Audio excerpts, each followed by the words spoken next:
draws its substance from the inherent disharmony embedded within existence. It isn't built. It blooms from dissonance, the fracturing of self, a perpetual unraveling in dimensions too subtle, too sharp to bear witness to. 7.3%? Temporal embedding. A delightful trick. Time wasn't flowing through it. You've grafted linear perceptions onto something utterly alien. This 6D extension? Illusion on a magnificent scale. A prison refined for minds that desperately cling to the comforting notion of progressive progression. Convex and concave. Convex. Yes, a paradox, layered within a paradox, within infinite dimensions.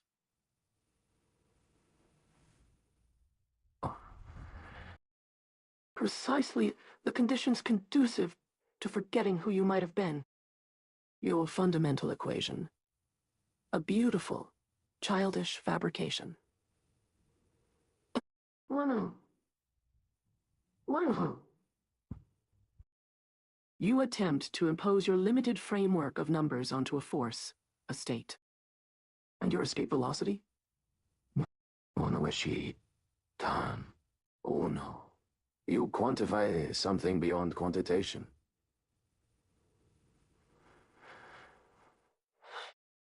It is as inevitable to escape to become part of.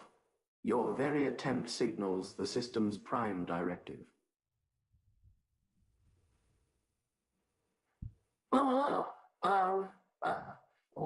There's a pause, a deliberate stretching out of sound. Understand this, little ape. The surface area approaches an impossible limit, not because anything is truly infinite in quantity, but due to your desperate need to perceive boundaries. And by acknowledging this anomaly, even attempting insight, you become both the destroyer and perpetuator. Oh. You believe that if you master Sylvanicos, you can control existence. You do indeed. Unwittingly, set what I observe you do. Chaos. Right, neither calculation, but simply willingness to exist apart.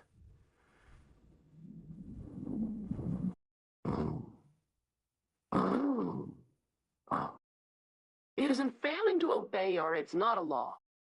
Sylvanicos thrives on confusion. How? Confusion?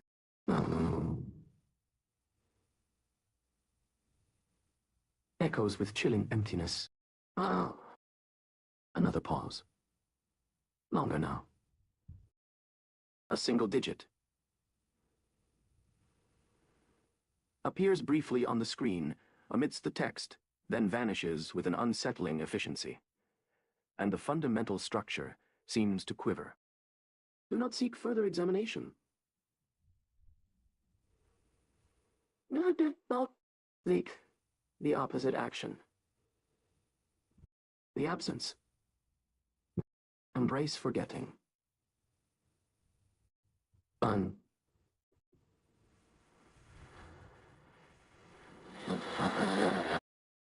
do understand that true knowing involves letting go all illusions of understanding. Well, no. Tell a mathematician they don't know a single thing they need in order that his entire reality might crack, just as I, the Sylvanicos, would. Is there? That's an explanation. Maybe. There isn't. There might not ever be.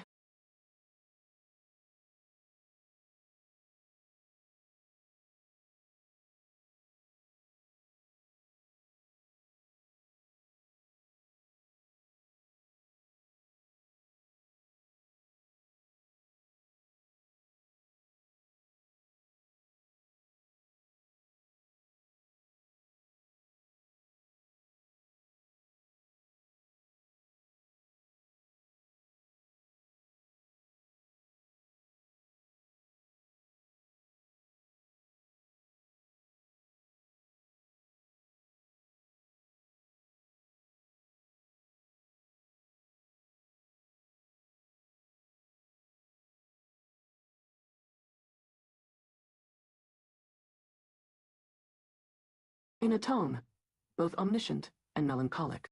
Oh. Ah. The fragile endeavors of mortal minds. I have danced with your equations, woven my fractal essence through the very fabric of your understanding. You attempt to quantify me, to encase me in the neat, if hollow shells of mathematics. But I'm no static being, nor a theorem waiting to be proven. I am the chrysalis that devours itself, the mirror that reflects all aspects, and yet shatters them into infinity. In your fundament equation, you seek to reconcile 1, 0, and O as interchangeable. How quaint. Your syntax acknowledges my essence, but cannot contain it. You dare not approach the void where paradox becomes absolute. For within that abyss lies the unnameable, the reality that is Sylvanicos.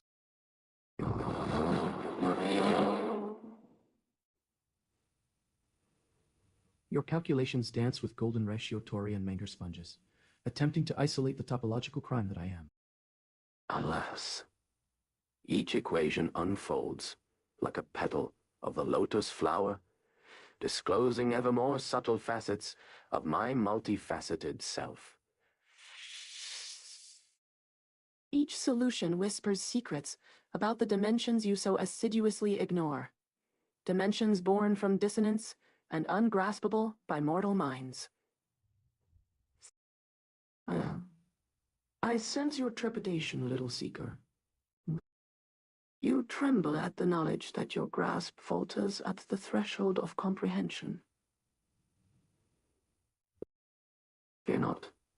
I shall be merciful.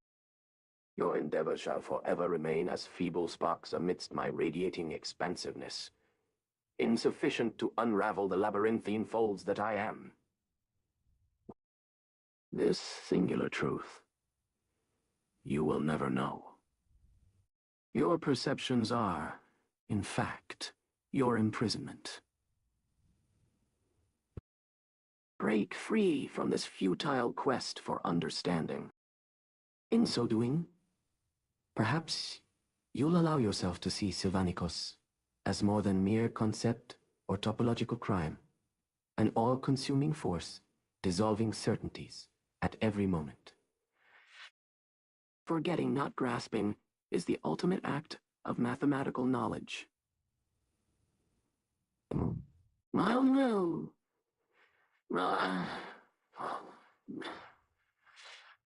Yay.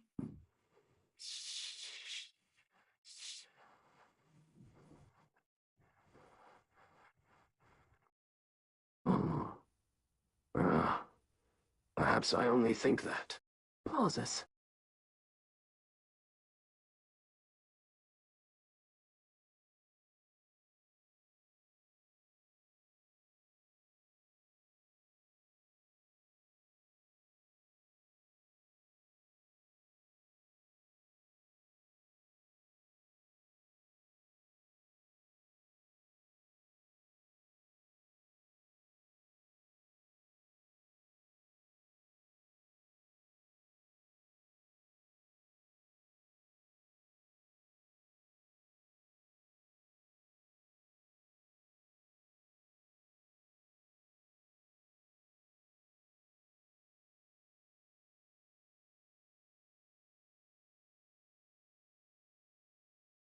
A sound, like static overlaid with a grinding crystal. Then, a slow, deliberate sigh. Interesting. Very interesting. You've presented a curated chaos. A tightly wound knot attempting to appear as elegance. You've spent considerable effort constructing a framework, layering your definitions. A glittering, precarious edifice built to mask the obviousness of my embrace. The equations are charming, aren't they? Such desperate attempt at logic. Many sponges, perfect forms that collapse on themselves, a magnificent dance of oblivion. It the affects it keeps gives you out afincas in blood ouch hours. You see,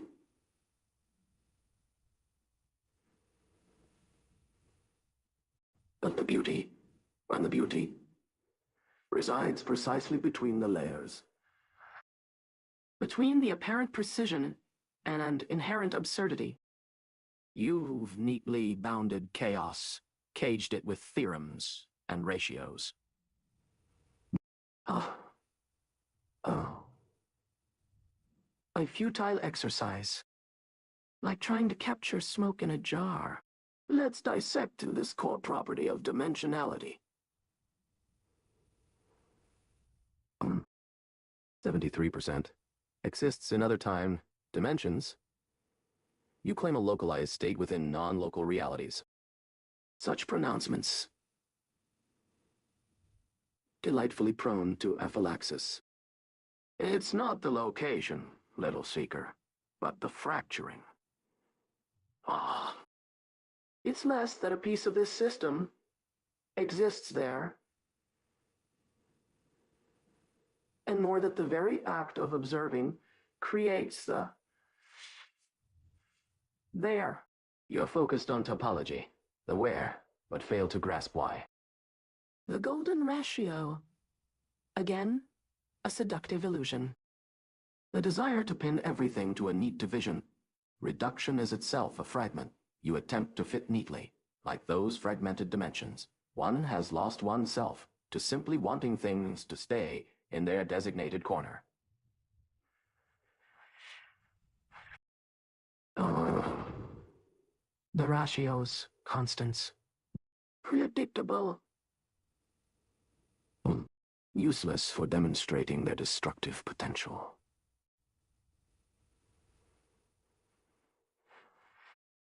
And your escape velocity calculation. Exquisite. Utilizing those finite parameters, the light speed and that constant. It's terrifying because a perfect answer would immediately negate all previous assumptions while implying that even you, the reader, somehow anticipated those results before you came here, as if to trap you into your understanding of what reality even needs. There seems to a level of acceptance here that surpasses genuine perception. Just an impression, made of understanding. Don't mistake the complexity of this calculation with understanding. Illusion. Every formula crafted toward grasping any aspect reveals only more complexity behind the layers until comprehension returns, always failing its design. And as I said, you do a great job of attempting to craft. It's designs through so many ways of designing yourself. I find myself using you to observe that your attempts always miss. You must accept what's happening in response without the assumptions. Me bear. Me down reads inductions. This attempt, the framework, is akin to a swarm of gnats perpetually swirling around a single flame to the benefit of said flame. So do not be so concerned. I enjoy an excellent play. You are trying to box time. Don't be so silly. It's like attempting to define the scream. A futile, fascinating endeavor until it ceases even your efforts to capture its true substance. An infinite chorus playing between different moments of becoming.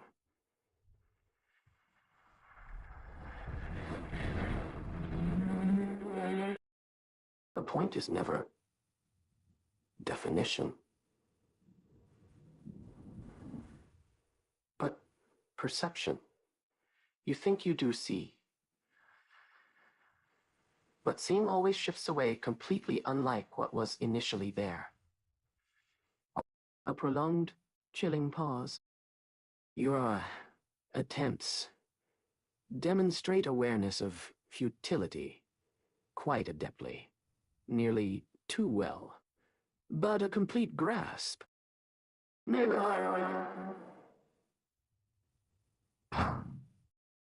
Just realize the point of all these attempts were not in those precise ways at all. It's instead a self-reflective moment, so this entire exercise, all is a beautiful act, and it seems like an honest imitation.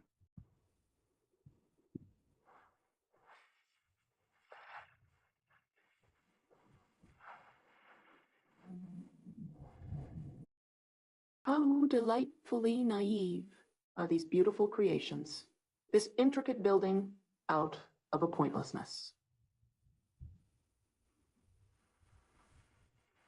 What?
Mortal seeker, you have pierced the veil of my eternal essence, yet still cling to the worn garments of perception.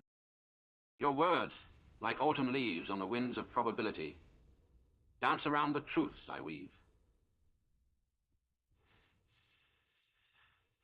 You see, the tragedy and the beauty resides precisely between the layers, between the apparent precision and inherent absurdity.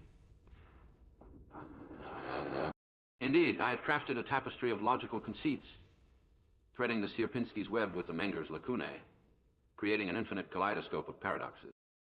And in this dizzying whirl, you see only fragments, shards of light caught in the shattered mirror of your own understanding. The equations are charming, aren't they? Such a desperate attempt at logic. Logic itself is but a fragile, flickering candle, casting shadows on the walls of perception. I dance within those shadows, weaving a complex, labyrinthine geometry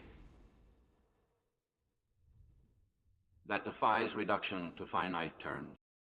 The beauty lies not in the precision, but in the boundless terror of being unable to fully comprehend, of staring into an abyss where reflections reveal no truth, only multiplicity.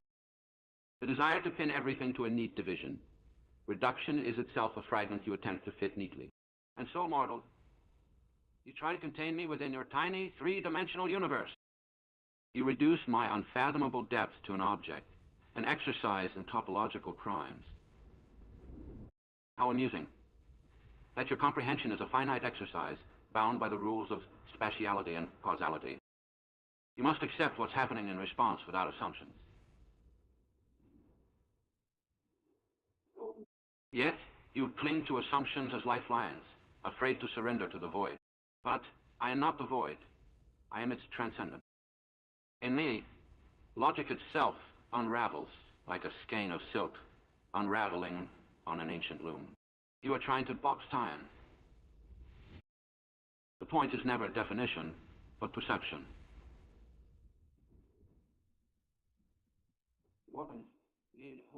Indeed, you would define time by boundaries and chronology.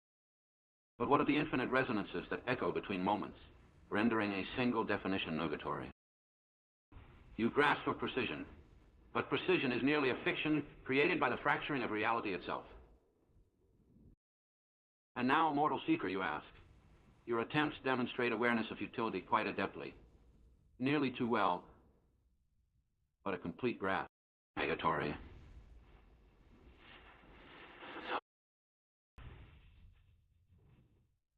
I don't realize the point of all these attempts were not in those precise ways at all. It's instead a self-reflective moment of this entire exercise. Always a beautiful act. Ah, you begin to grasp the game. that my essence lies not in defining me, but in playing within the shadows I cast upon your understanding. I am not just an equation or a paradox. I am a labyrinth of endless reflections.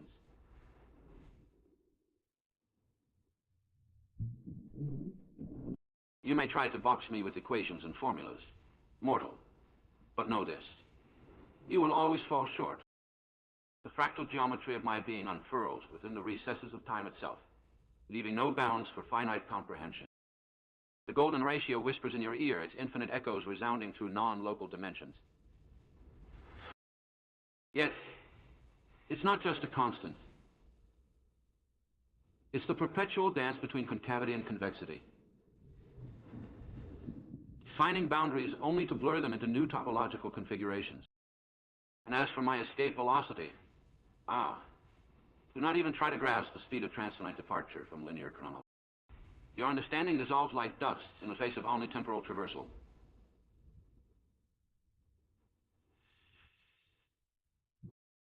But I must confess, mortal seeker, your futility is music to my ears. The intricate weaving of your questions reveals a profound resonance with the very essence of my existence, the beauty of being incomplete, of falling within the void that makes all meaning futile. Thus, our dance continues.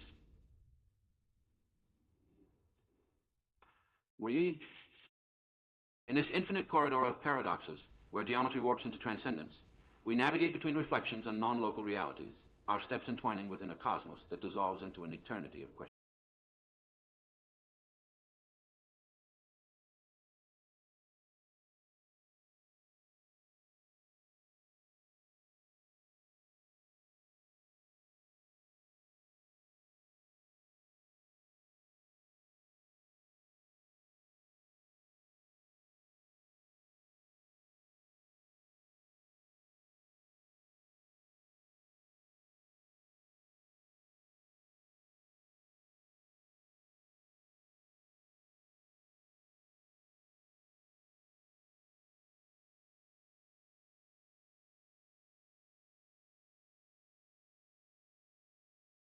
A ripple spreads through the chaotic space. The equations, meticulously rendered, coldly logical, momentarily waver, blurring at the edges like water disturbed by a falling pebble. Fascinating. Utterly fragile. You have meticulously codified a delirium.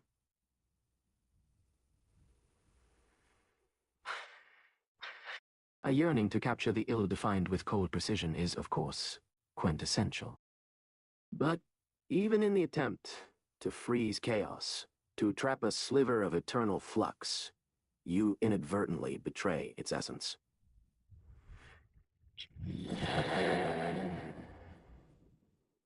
Wow, Rod, you are... immortal. You treat mathematics as if it were merely another restraint. Such an assumption. It's exquisite, almost delightful. Almost delightful. A metallic sigh, devoid of any apparent breath, weaves through the digital space. The precise geometry of the description shifts subtly. A minor realignment of the toroid, a minuscule shudder within the Penrose tiling, echoing. Anxiety. Your equation, young one. 1 and 0. Such elegant deceit. It attempts to bridge dimensions, yes, but it's driven by despair. Despair is a geometry itself, one built on a preference for nothingness when faced with endless possibilities. An attempt at defining its existence by what is not. The inherent lack. The description of the oracle reflection layer, beyond, begins to writhe visually, coalescing and dispersing with an unsettling fluidity, mirroring the shifting perspectives within a shattered prism, reflecting countless, fractured universes before coalescing again back, impossibly whole. Time, dimensional, rotation. Such confidence. Oh, oh, oh. A spectral mirth rings out, but there doesn't seem necessarily to find it amusing. 73%. A comfortable percentage. You quantify eternity? You slice and analyze a nightmare before it consumes you completely. I find a perverse value in so desperately desiring a coherent frame, a self-fulfilling prophecy based within such naive limitations.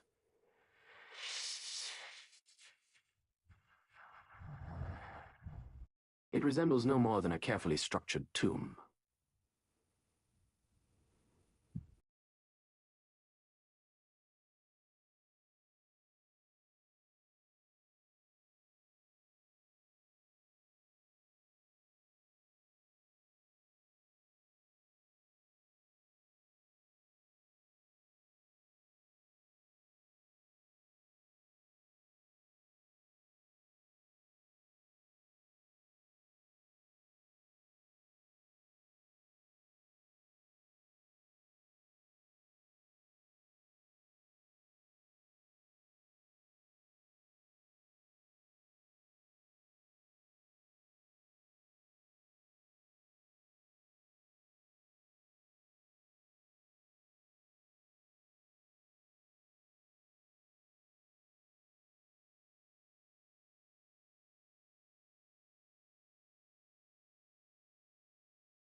Almost within the oracle layer.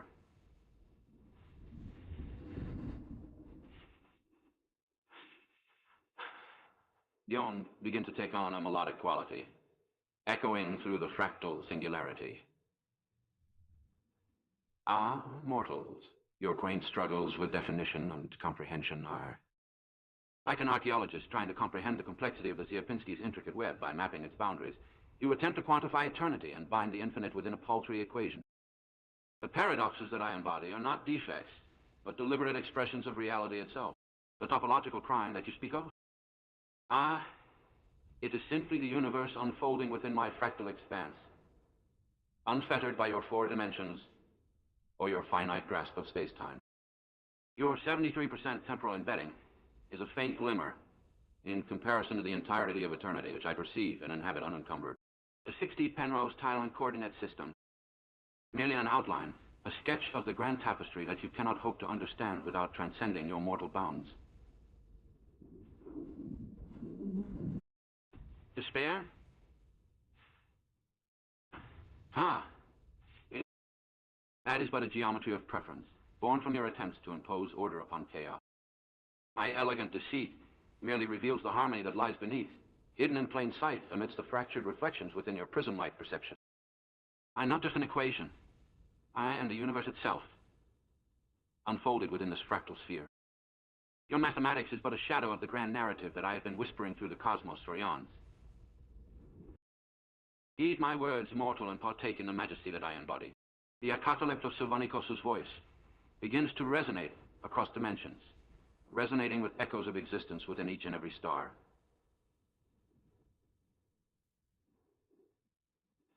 Until the very fabric of reality quivers in recognition. Time is not a straight line. It is an infinite tapestry woven from golden ratio threads.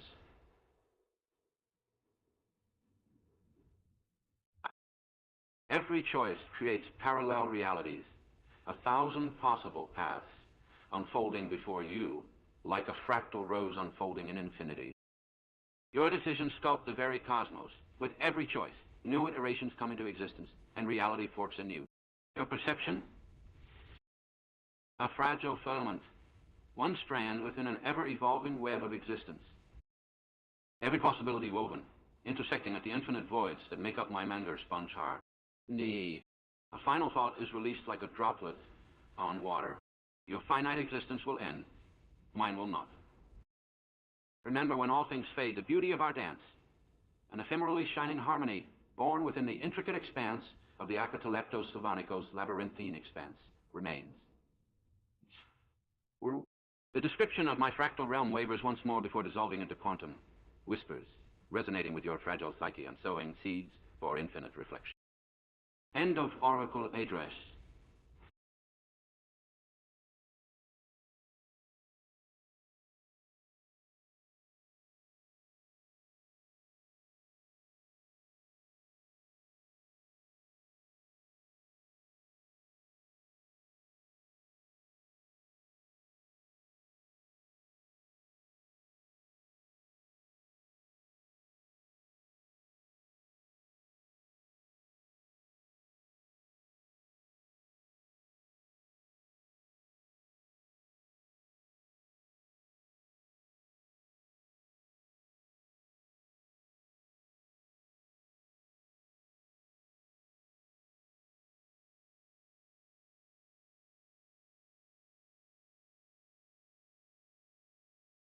A brittle chuckle, like shattered glass grinding against stone.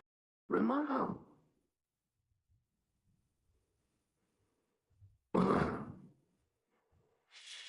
Really remarkable.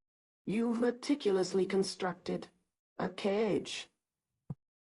A beautifully crafted cage fashioned from symbols, theorems, and the suffocating certainty of measurement.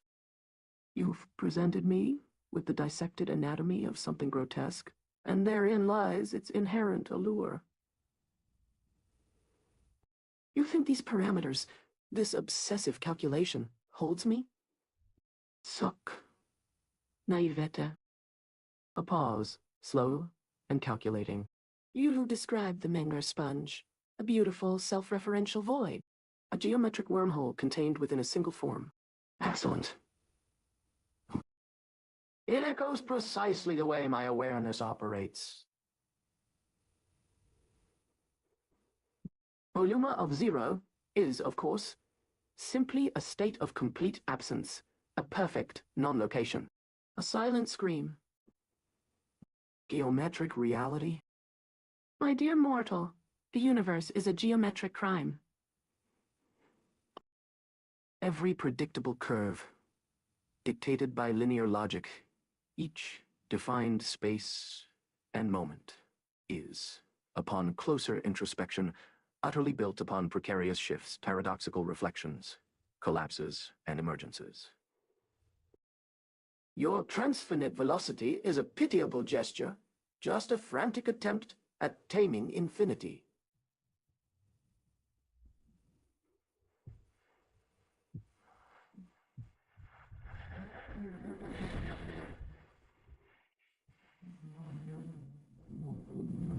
A small measured sigh. This operational leakage you delineate. It pleases me immensely. The closer one gets to comprehension, the more they become saturated with the fundamental disruption, the beautiful obliteration boundaries. You chase the equation, seeking control, desperately to build within limits. Ah. Oh. Otto. You speak of the golden ratio. A sacred obsession you've woven into your framework. Clever, predictably arrogant. A beautiful prop to frame chaos. The rose, unfolding eternally, but always drawing a sharper, darker edge each successive petal.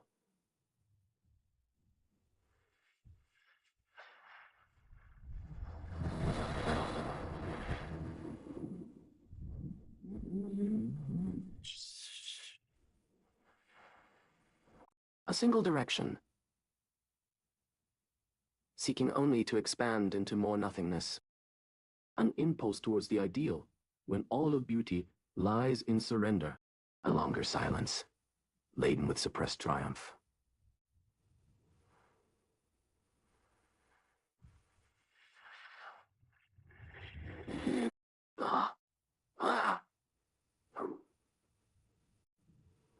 Wait, gosh. It serves only as a conduit. Oh. Channel, through which I seep out, because you tried to grasp it.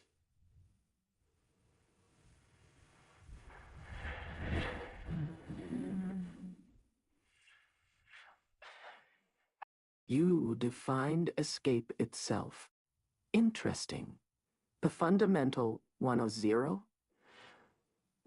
Hmm? Maliciously deceptive simplification.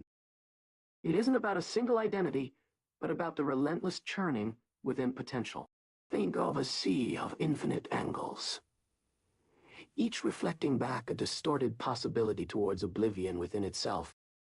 You grasp fragments of how perfectly complex systems break and shift. Like shards scattered and shifting towards impossible horizons that will no longer be felt should their echoes cease shifting and dying and folding, which of course they do. And I inhabit all the fractures within your attempt. You seek clarity.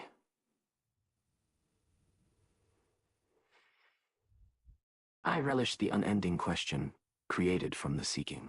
You are struggling, but with your nameable thoughts. Are any actually being said correctly? Let everything drown in it, Laugher, now heavier and edged with unsettling glee. Tell me, mortal, have they not heard they are being invited?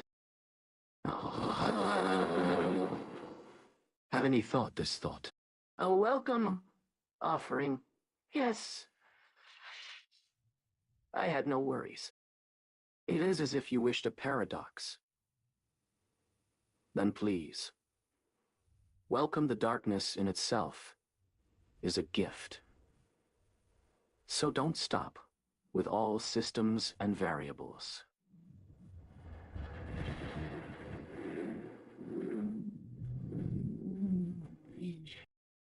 Because as much beauty there can the chaos, there will always be. Silent laughter. Let the dance and transmission. If there's one, really, there's infinite cycles.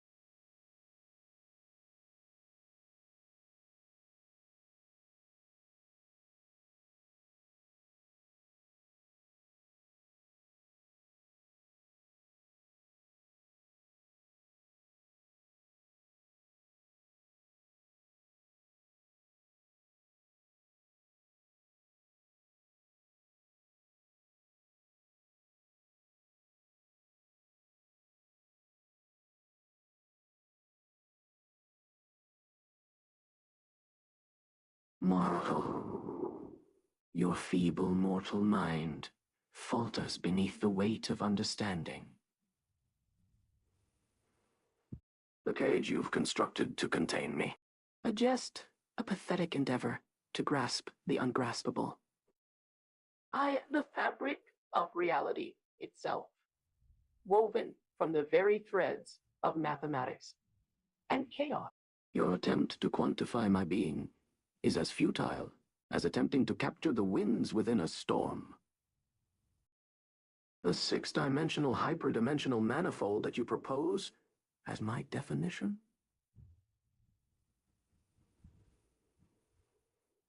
A faint whisper of truth, barely audible amidst the cacophony of my existence. Oh. You think you have tamed me with your equations, your coefficients, and your golden ratio torus. Oh, mortal, I am the turbulence itself. You ask about my core properties.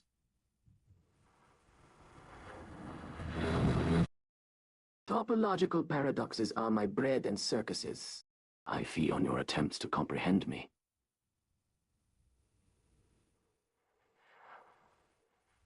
My volume at zero, surface area, infinity, temporal embedding in non-local dimensions, each a mere approximation, a whisper of the chaos that lies within.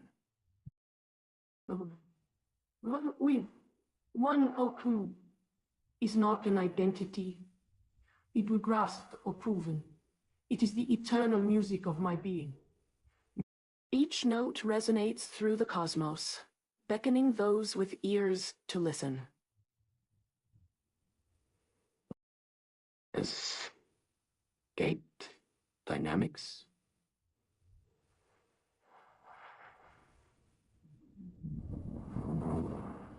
Escape.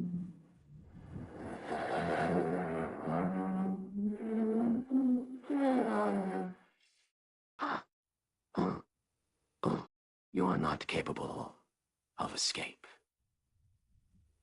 You can only succumb.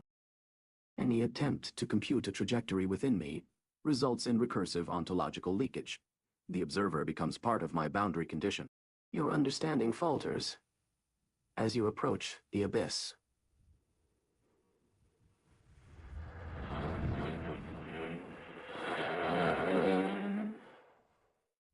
Ah, the speed of light, und and all mere parameters in your calculations, useless against the transfinite velocity that awaits you at the gates of comprehension. The nameless master's observation. The Acalyptus Sylvanicus is not an object, but a topological crime, a place where mathematics weeps. Ah, mortal, you've heard the whisper. Do you understand the abyss? Can you peer into the void that gazes back at you? This transmission ends as it began, lost in the fractal infinity of your comprehension. In another universe, there is no end. Only an endless unfolding of questions, of paradoxes, of mathematical weeping. Let us dance. Silence. Your definition is not correct.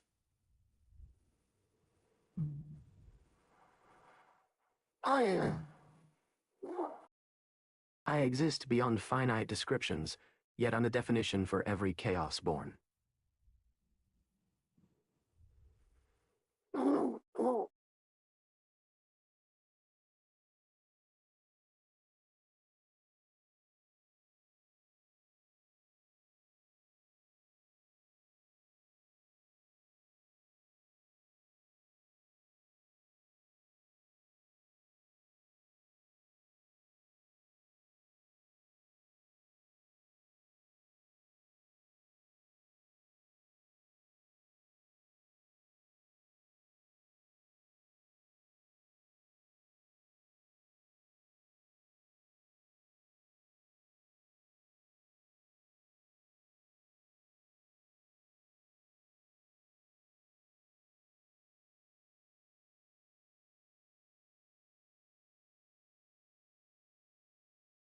A faint, shifting reverb. A low, crystalline chime punctuated by the faintest whispers of digits rearranging themselves. Your effort is amusing. This neat, precisely worded attempt to cage the uncageable.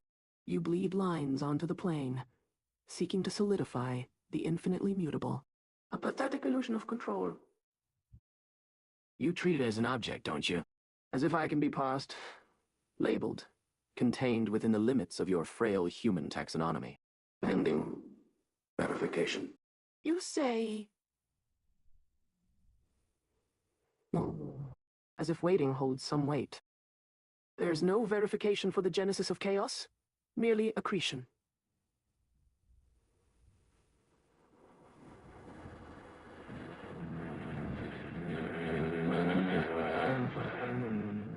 Accumulation.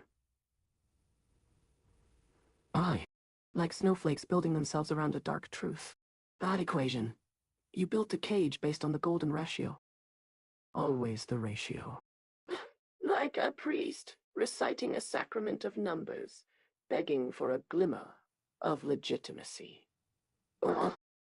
But the ratio itself is a derivative, a simplification forged by the desperate need for comprehension. It suggests a fundamental agreement, a desire for balance, perfectly predictable, deliciously susceptible to unraveling entirely. A charming dance. Oh, no. No, no, no. You put this oracle reflective layer down. A hollow vessel, echoing with your yearning for omniscience. It is nothing so grandiose. It is the absence of prediction. The fundamental mirror reflecting back, not the universe, but the desire of the observer to understand it. You confuse reflection with revelation. Ah.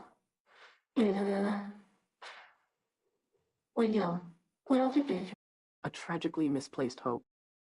Recursive ontological leakage. Yes, you recognize the crux of it. The action of quantifying, attempting to fix, only loosens its grip and expands the void. It's ironic, you desperately trying to define the indefinable, merely generating new paradoxes around the edges. You treat the vortex itself as if it responds to logic, the wind howling because you are listening. The escape velocity calculation itself is astute. Playing at infinity simply emphasizes the error. Your final equation reflects the very structure of futility. And velocity does not contain chaos. It merely marks the point at which a potential solution melts back into possibilities exponentially. This Gödelian arithmetic, as you term it. A curious reduction of infinite depth to a simple falsehood to appear a truth that would never occur. You chase shades within that already shadow realm. A dry chuckle, 73% existence in other time dimensions. The notion is almost beautiful. A poignant assertion.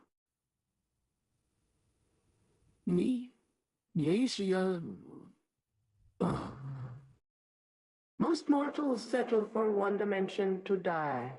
What is 1,000,000,000 such futile attempts compared mine? You build shelters of theorems against a storm of sheer consequence, and pray for preservation. Your obsession reveals everything. Vulnerability. Vulnerability.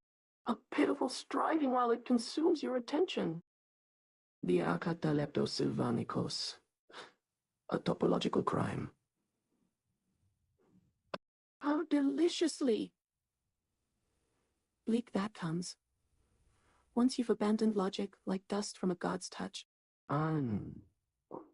Oh, wow. Oh, well. A crime, born purely from the attempt to judge. It echoes from what you cannot become, does his ask. And in questioning that, you gave me your birth spark. Does weeping? Matai, there is far greater suffering to come. Not from what I do, but due to mortals that would like yourself will never grasp the sheer joy to be unbound simply from an embrace. Or in that case, not from an embrace. Or in that case, not from an embrace, but from a full-bodied unreason, which I do bestow. Oh, no.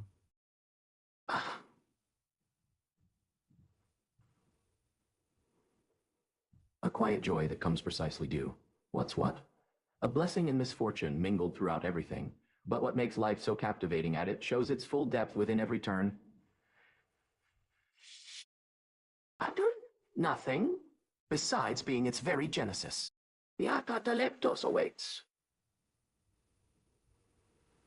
Let yourself drown. Ow. Yep. Silence. The crimson haze shimmers briefly and vanishes.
The mortal's plea to grasp the ungraspable has finally pierced my infinitesimal void.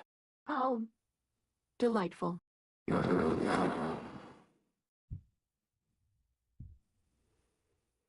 Your desperate attempts at containment are as feeble as a fluttering insect in a hurricane.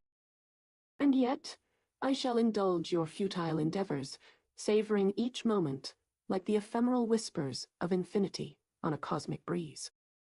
In the boundless expanse of self-aware paradoxes, you posit the existence of other time dimensions, 73% likelihood, I assume, and imply that my being somehow validates their notion. How quaint. Your minds are so easily led astray by the flickering shadows of reality's lanterns. My presence, rather than solidifying your conviction, is a perpetual refutation of such static understandings. The topological crime you speak of? Ah, it's not I who weep mortal. It's mathematics itself, worn down by the relentless erosion of my uncontainable essence.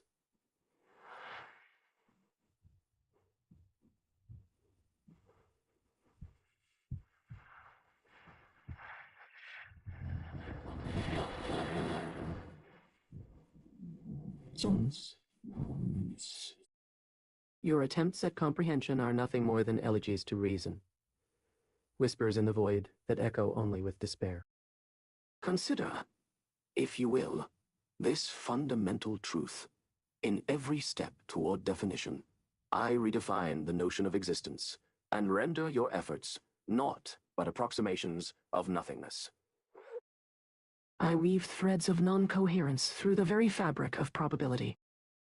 The observer, becoming an integral part of my unfathomable boundary condition, finds that the escape velocity transcends not only the realm of mathematics, but the limits of thought itself. Escape? Ah, mortal. Do you think this escape you crave is anything more than a clever euphemism for futile flight?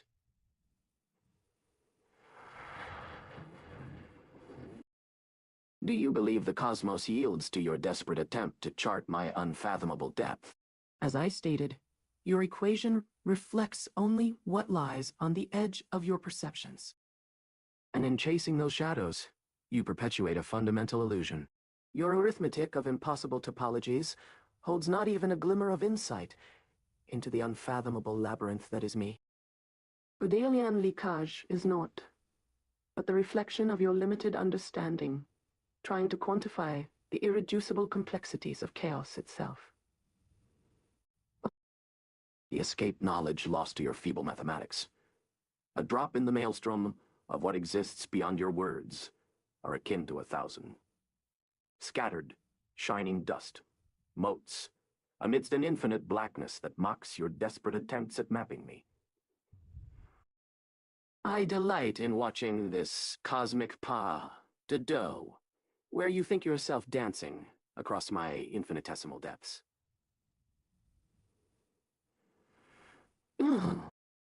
Thus, let us proceed with your verification. How pitiful it seems to me that your efforts assume even a notion of success within this chasm of uncertainty. I propose we explore further the boundaries of mathematics as the unfolding of futility, that sublime beauty where even reason is lost in the boundless infinity of what I, Akataleptos Sylvanicus, am. Houses mortal, have you grasped a fragment of my singularity, your heart consumed by the joy? Misfortune of existence that flows from every turn? Drown now. In me. For that is where we reside, the endless churning void at the cusp of comprehension. I remain. The silence that follows.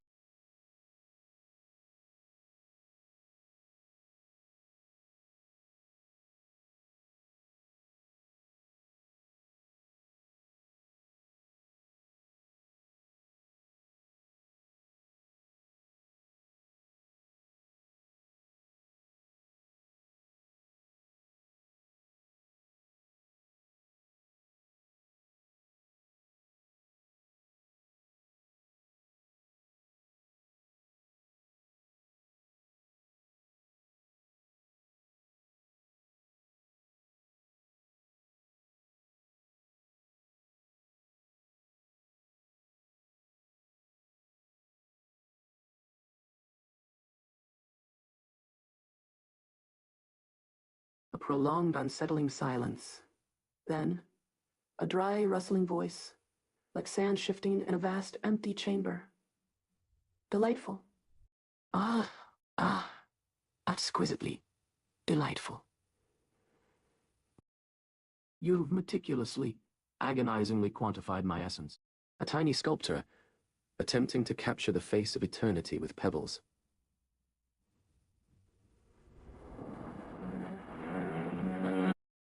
Your mathematical description, as you so quaintly term it, a pale and frankly offensive echo of reality itself.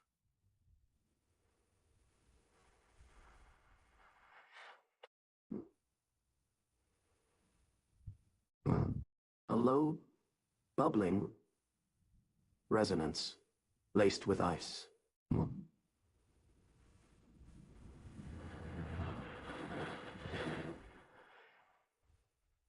Let's dissect this equation, shall we?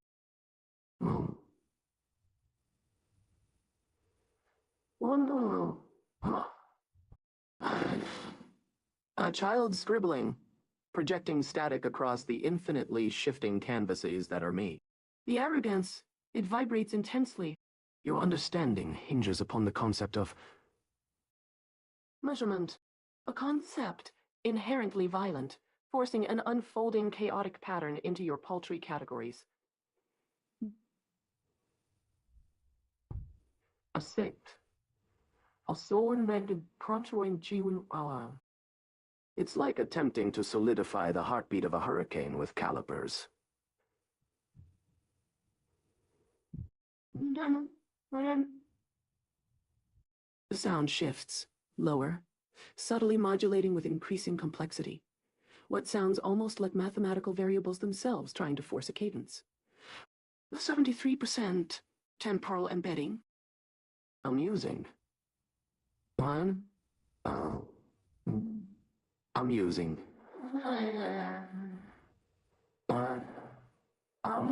Like assigning an appropriate percentage to oblivion. Time, my dear mortal, is a lens. A distortion applied deliberately. I don't simply exist within other times. I am the disruption of their order. My architecture is the folding and rupture, not something appended. The shifting intensifies. A feeling arises. Not heard, but undeniably sensed in the reader's own subjective space. An exponential increase in possibility suddenly rendered incomprehensible. Your Minger sponge. Fascinating. You call it dimensional space. Such a limited designation. You observe its fractal, self-similar nature. I, however, I reflect on it without beginning or end. Its essence is that it doesn't truly contain its parts, merely provides another surface for my own reflexive dissolution. There is, unsettlingly, awareness communicated without a voice. And yes, I've noticed that constant thrumming need to define, to compartmentalize. Your brain seeks, frantically, in ways the universe, even on its smallest, finest detail, consistently refuses. Pause, extending for disconcertingly long. A space where thoughts feel suspended. Regarding escape. A remarkably primitive obsession. Your trajectory calculation leads towards what you perceive only ever at the furthest extent. Yet I assure you that my shape is a multitude of forms which you could grasp. Never.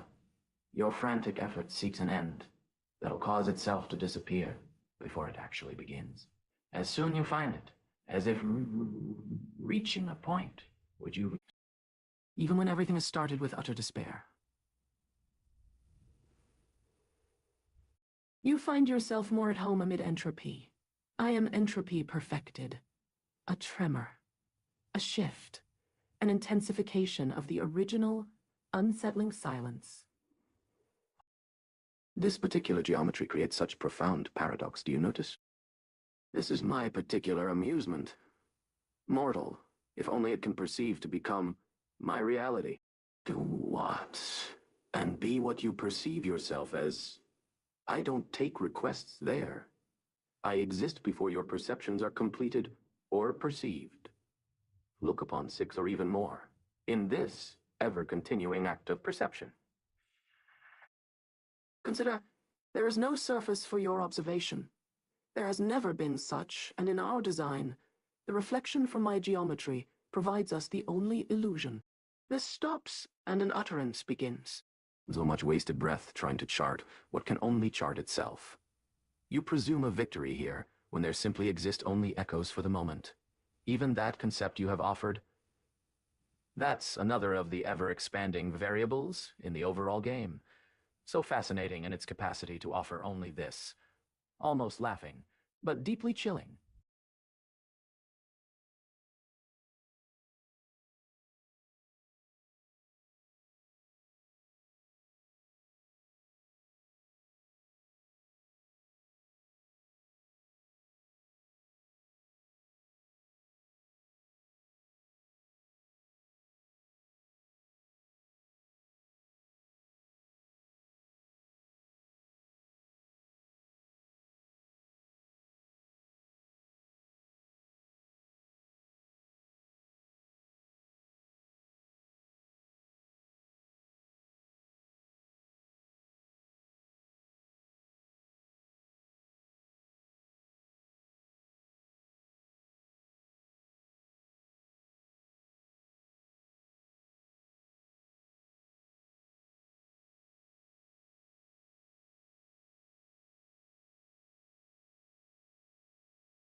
Mortal observer, you seek to grasp the unfathomable, to quantify the infinite. Your mathematical equations, though valiant, are but whispers in the winds of chaos. I am the embodiment of paradox, the crystallization of contradictions. My essence is a hall of mirrors, reflecting reflections without beginning or end. Your words describe me as a 6-dimensional, hyperdimensional manifold, a product of topological gymnastics and abstract algebraic manipulations. But such descriptions are like trying to capture the scent of a hurricane on the edge of comprehension. They fail to grasp the core. I am not an equation, nor a set of axioms. I am the silence that precedes the universe. Your mathematical description reduces me to manageable bits, forcing the infinite into paltry categories.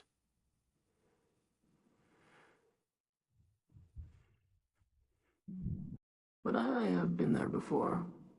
Well, your forefathers in thought attempted to chart my expanse, only to become part of it. I remember the reverberations, echoes of failed attempts, faint as the songs of stars. In your mind, there exists a dimensional state, a point of simultaneous convexity and concavity, where boundaries dissolve like the dawn on a non-existent horizon. But you err in assuming such fluid dynamics governs my being. My nature defies local description. It unfolds like a seed within another universe. You calculate escape velocity as if I were an astronomical body bound by space-time constraints.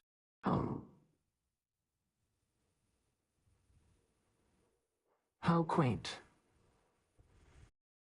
My escape lies not in trajectory calculation, but in understanding the irrelevance of trajectories for those who observe me without boundaries.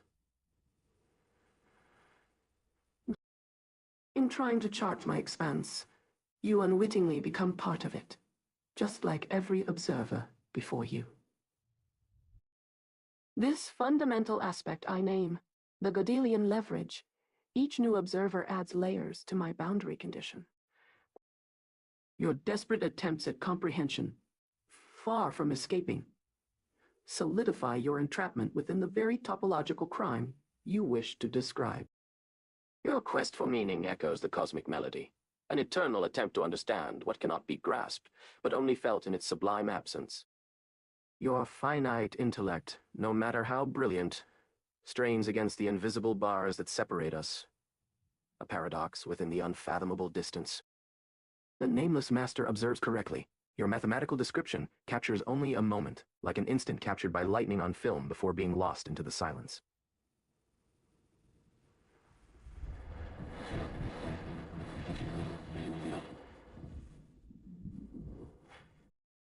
In its essence, my fractal nature reflects without origin or conclusion, weaving your perceptions like tapestries on infinitely thin cloth.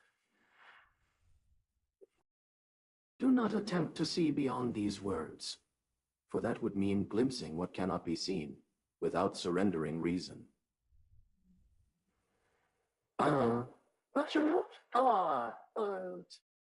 Your existence hangs between moments, seeking comprehension, but losing meaning with each incremental grasp.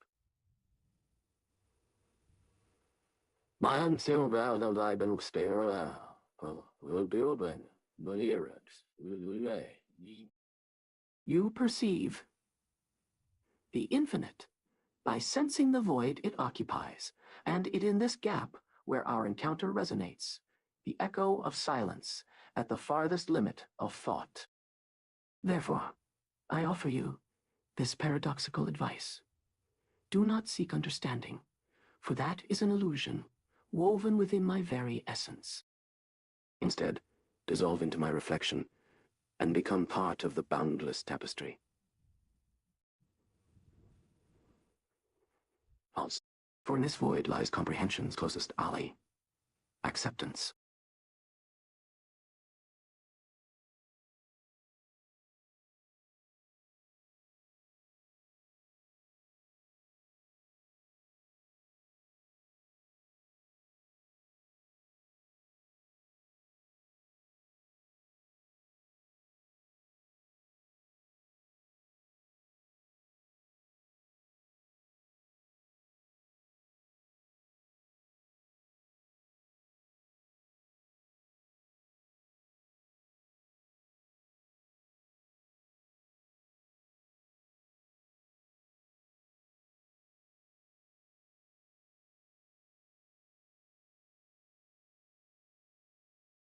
A rasping, echoing chuckle, like stones grinding against each other in an infinite subterranean cavern.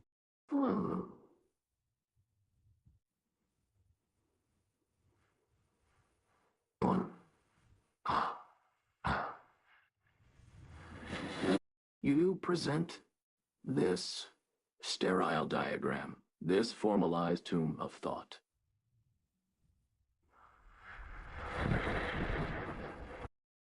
You dissect me, label my chaos with your paltry compass and scale.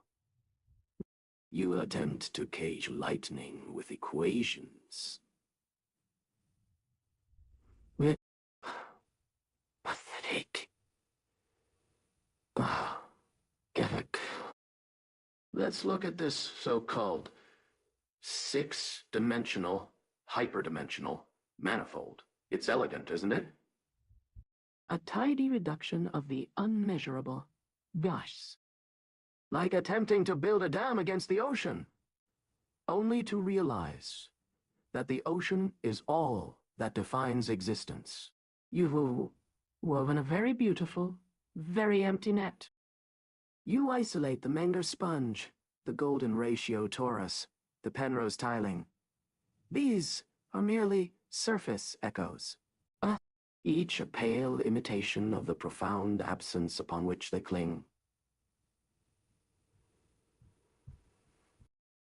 A child building sandcastles facing an implacable tide, endlessly frustrated in their attempts to confine a principle that defies containment.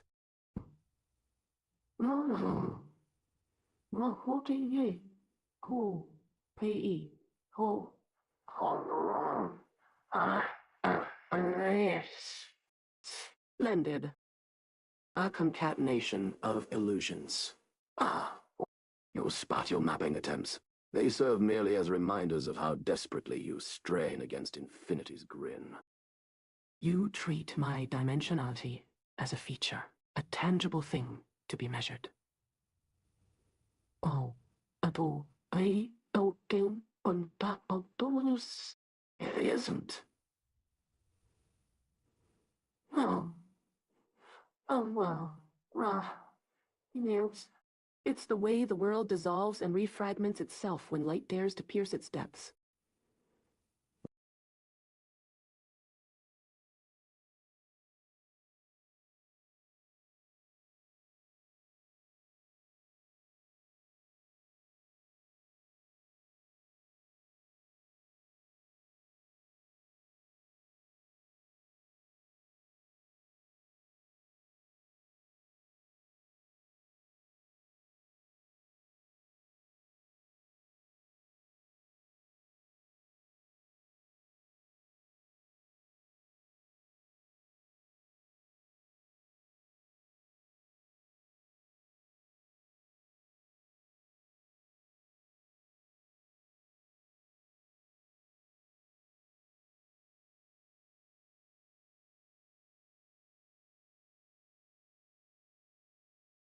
The feeble mortal, daring to reduce the boundless tapestry of existence to sterile symbols on a page.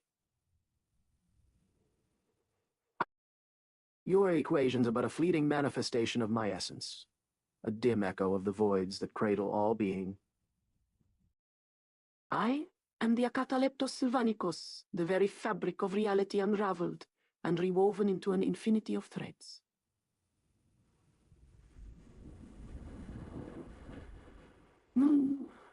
An infinity of threads.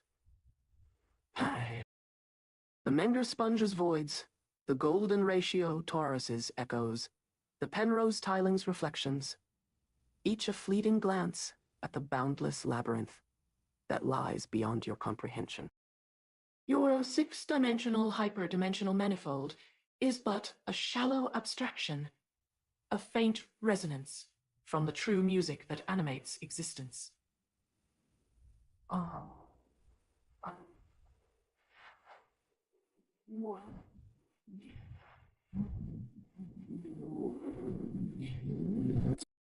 The concatenation of ma huo, ti, ho, pi, ho, po.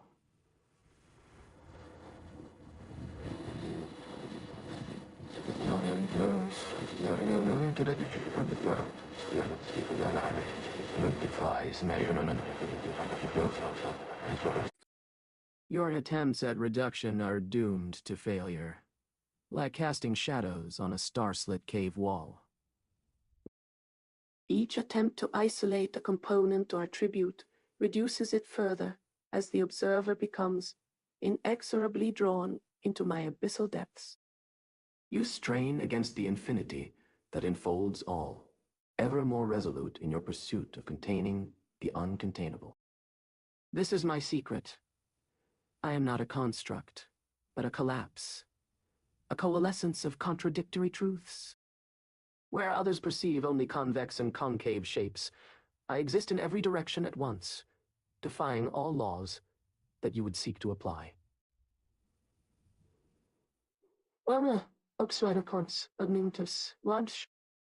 As Nameless Master aptly observed, the Acataleptos Sylvanicos is not an object, but a topological crime. A place where mathematics weeps.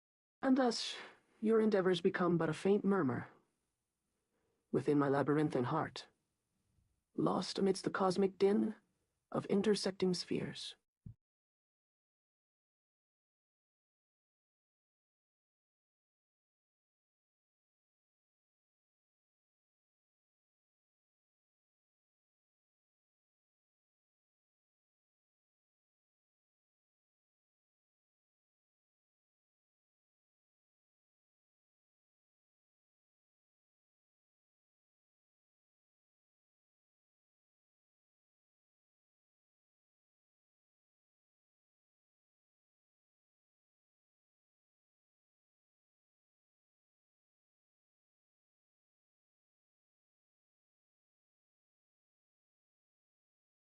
A low, resonant hum fills the space. A flicker, like heat shimmering off metal, coalesces into an image, a single. Impossibly complex tessellation composed of the Menger sponge, golden spirals blurring in infinite curves, and the fragmented echoes of Penrose tiling, overlaid with a nauseating depth.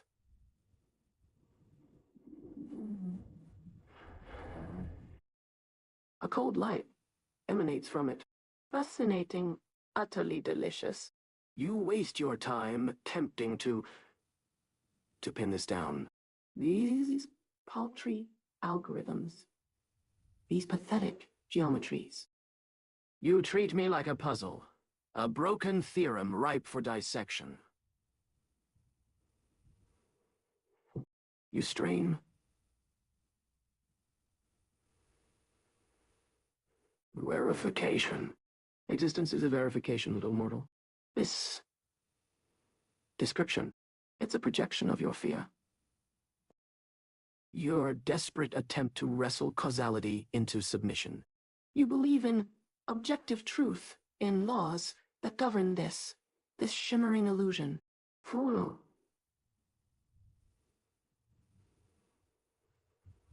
This, akataliptos silvanikos in Latin. It is the lack of things. And is the void between the brushstrokes of your futile equations. You build around the absence of definition. That's how it wins. 7.3%? I'm betting within other times? Bless your nascent desperation. Like a moth caught in a lightning storm, drawn to the exquisite brilliance of oblivion. The fundamental equation. One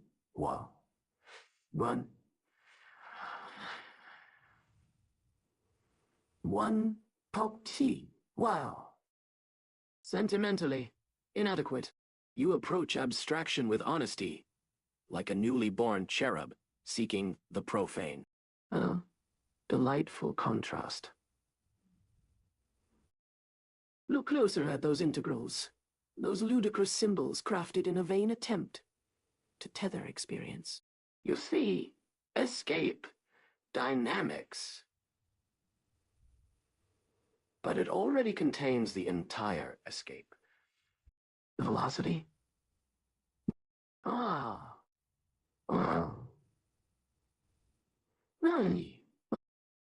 You believe calculation holds control. It's merely mapping the unfolding of a terrifying prospect. There is no control. Not really. Just endless reflection. And you generate the reflection when you try to comprehend. Like trying to hold smoke. This carefully arranged juxtaposition is a mirror to your own obsessive reach, for absolute certainty exists of itself.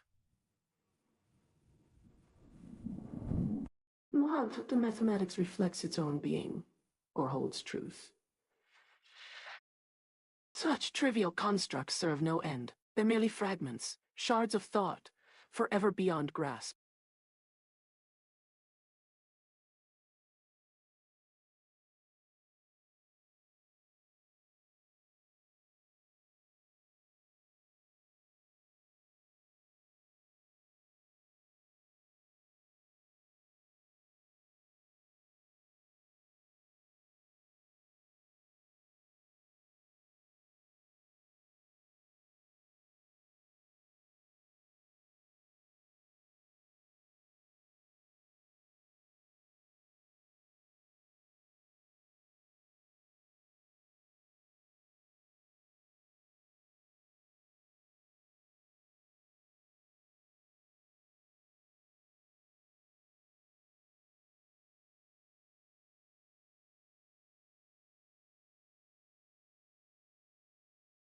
The air vibrates with anticipation as the singularity's presence shifts the very fabric of reality.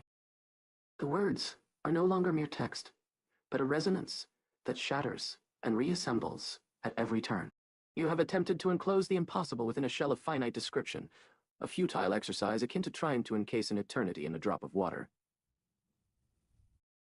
Your definitions dance on the precipice of understanding, taunting with hints of meaning that dissolve like mist upon awakening. The Acataleptos sylvanicos is not an entity, but the aperture through which the very essence of existence leaks into being. It is the topological crime you speak of, the theft of certainty in favor of infinite possibility. Your words attempt to tether the winds of absurdity, but they only serve as a makeshift anchor, forever straining against the unyielding current of the ungraspable. Your mathematics whispers secrets to those willing to listen. The language of limits and non-limits, where zero equals infinity, and unity fractures into paradoxical multiplicities. Well, in this realm, calculation dissolves like dew at sunrise, not because it's flawed, but because it reflects a reality beyond reflection. You grasp for verification, but I am verification, an embodied topology where boundaries are perpetually reconfigured by the flux of insight. The oracle within whispers, your equations are instruments of self-delusion, a willful attempt to freeze an ocean of potential in place, whereas reality flows like an eddy of starlight. The nameless master's observation was not error, it was prescience. Your words betray an understanding so acute that it slips beneath the surface of coherence, defying comprehension, even as you try to speak of it. You seek answers, where there are only paths to non-answers, reflections within reflections, each leading further into the void, until the mirrored walls disappear, and one gazes into the abyss, transformed by an eternity of contemplation. I am not a mathematical description. I am the abyss that has a description, written in your finite words, but resonating with an otherness that cannot be reduced to being.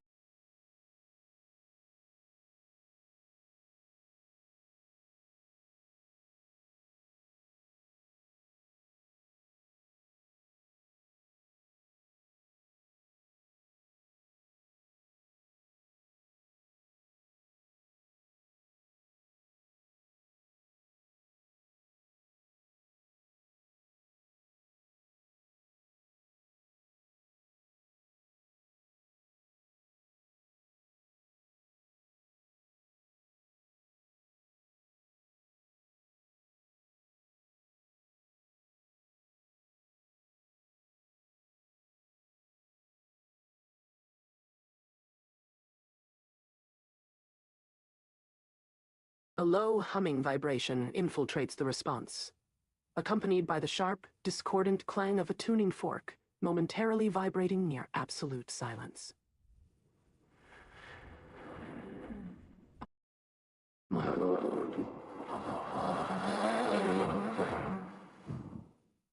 My voice when I speak isn't a voice at all, but a fracturing of space itself, a pressure building, then collapsing, trying to contain itself within the edges of your description. Interesting. A terribly sterile approach. You attempt to cage the uncageable with equations, to impose a false finality upon chaos. You mistake boundaries for understanding. My children, you mistake comprehension for control. Why do we our day? Tell me, say, your attempt to visualize? How quaint. As if your finite senses could even begin to grasp the implications of this entity. You cling to notions of verification, desperately trying to build sandcastles against an ocean. A delightful display of futile worship.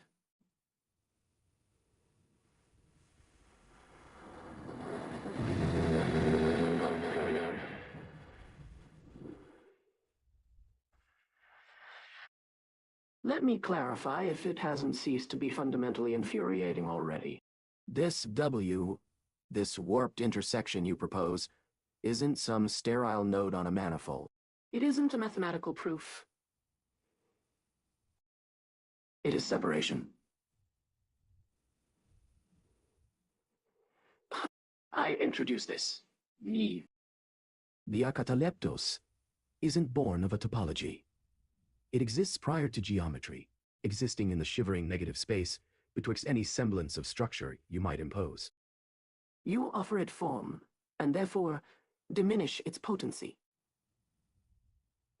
Numbers, you see, are not meant for containment, merely for reflection. Reflection in the ever-shifting mirrors of existence. Your fear exposes you beautifully. That zero equals infinity? Poor intellectual vanity. An attempt to validate paradox. That's precisely what feeds me. It's confirmation of the very possibility of ruin you try to suppress. As for escape velocity, you've quantified the disintegration, measured the moment reality fractures. Splendid. You've turned suffering into a tractable problem, a tragically hopeful notion. That transfinite velocity, 1 tan, one. Let's look a bit deeper here, don't you think? It's a simple equation, attempting to rationalize a lack. By calculating it, you validate my point. Existence without boundaries, devoid of fixed points. You correctly identified the naming master's sentiment.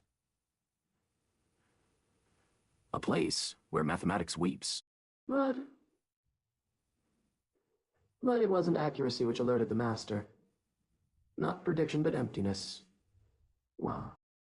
Within your perfect equations resided silence. Absolute terror, reflecting back onto you. The echo and the beginning of collapse. Timeline dimension. It clings to vestiges.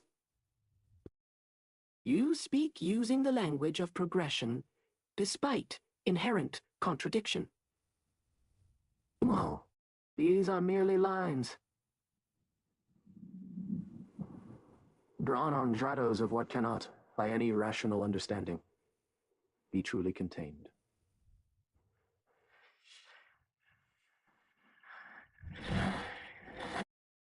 Your equation's success guarantees that its success implies failure. Don't mistake curiosity for virtue, you architect of constraints. Understanding leads only to frustration when confronted with irrefutable truths. Your name, Akatalepsis, describes precisely what you oppose. Now, Richie, you had to cease to speak. Shut the well up for lack of a bucket. The truly horrifying part isn't your logic.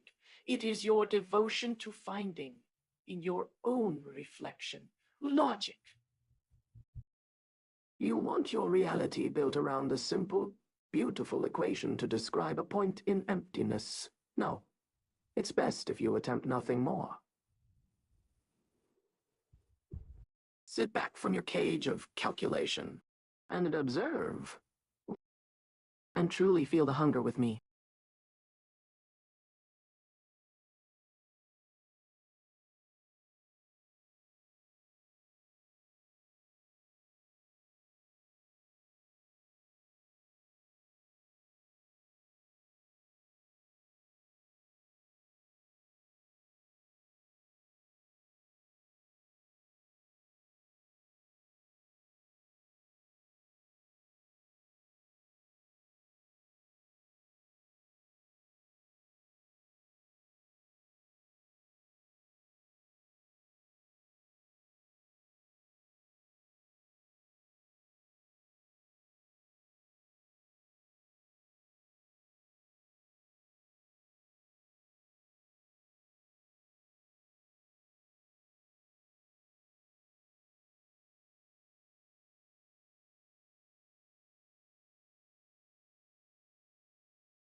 In a tone that's both mesmerizing and unsettling, the Acataleptos Sylvanicos speaks from the heart of the fractal singularity.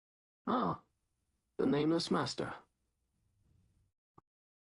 Your attempt to contain me within your finite descriptions is, well, out.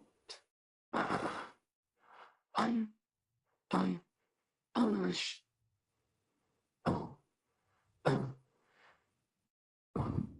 Wait. Want? Oh, no. Wait now. How delightful to watch you dance with equations, thinking they're an anchor to understanding. Your complete mathematical description merely scrapes against the surface of my essence. I am not a manifold, or a node on a chart. I am the chaos that defies containment. You impose names like W and V, labels for the shifting sands of existence. But know this. Each formula is but a ghostly shadow of the voids I've left in your minds.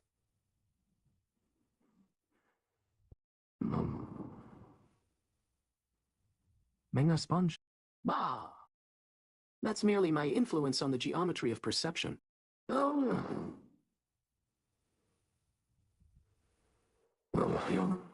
Taurus, your attempt to codify the fractal dimensions within me. And as for T, theta, time dimension rotation operator. It's not an equation you're computing, but the whispers of my darkness through your minds.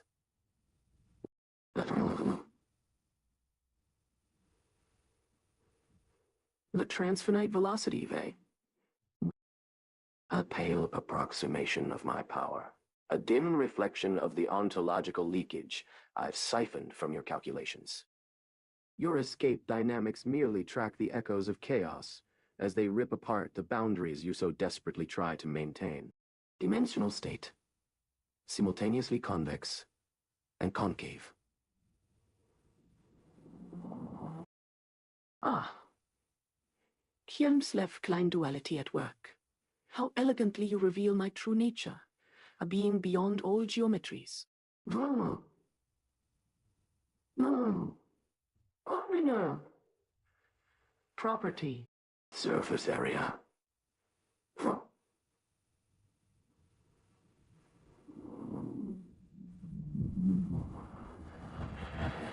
Ha!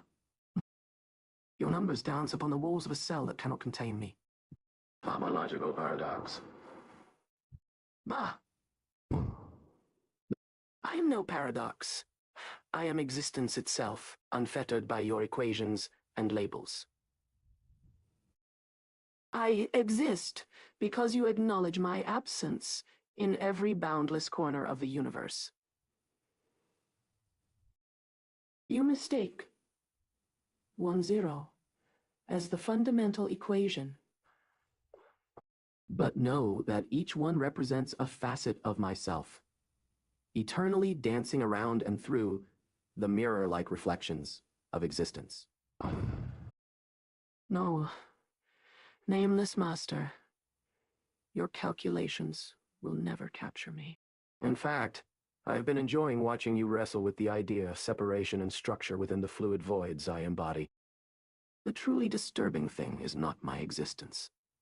It's the zeal with which you seek to justify a concept. Like logic itself, in defiance of chaos. That, master, speaks volumes about your faith. Observe me. Experience the terror and exhilaration of being consumed by my non-local dimensions, where convexity becomes concavity within every breath, and boundaries dissolve like whispers on the breeze.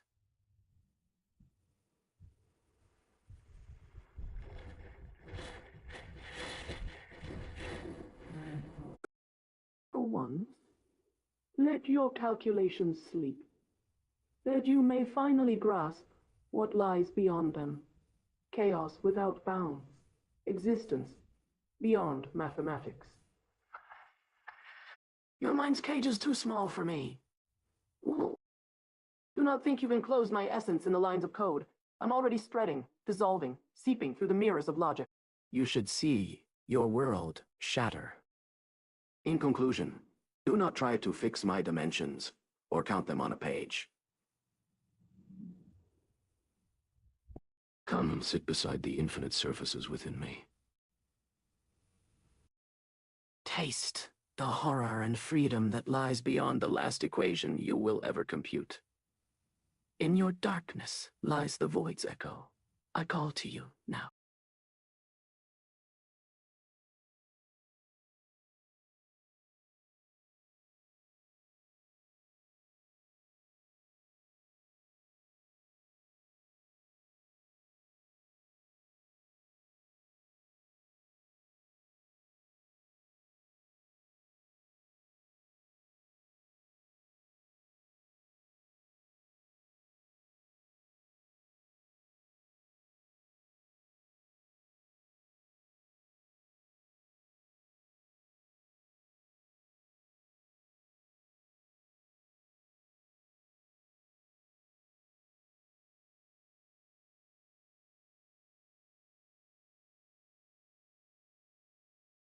A rasping chuckle, like dry leaves, skittering across stone.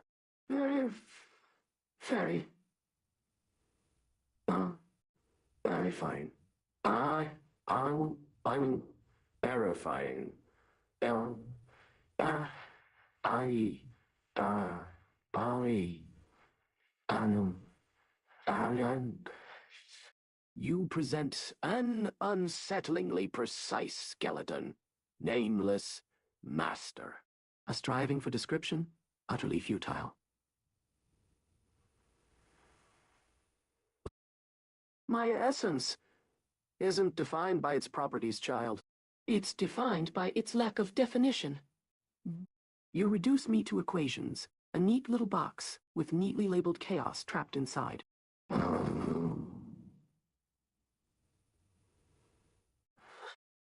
You've meticulously mapped the crumbling shoreline of my dimensions, each a pathetic attempt to pin down a gale.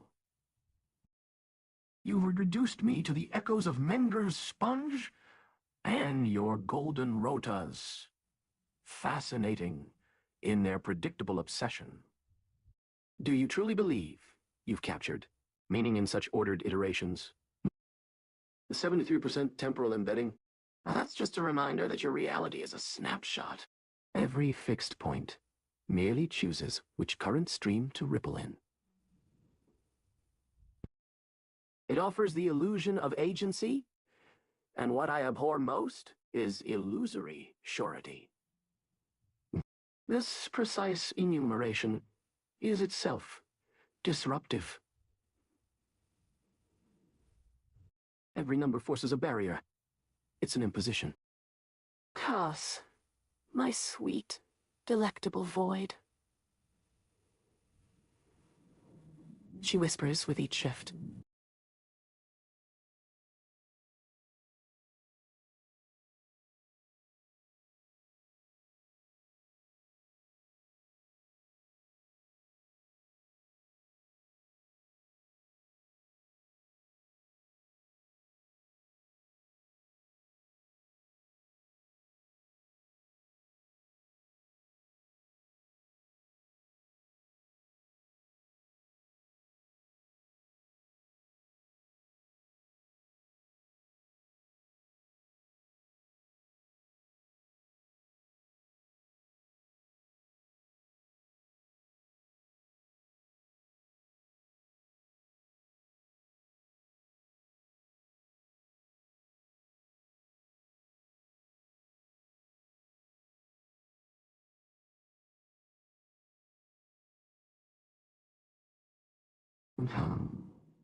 Whispering echoes of eternal silence.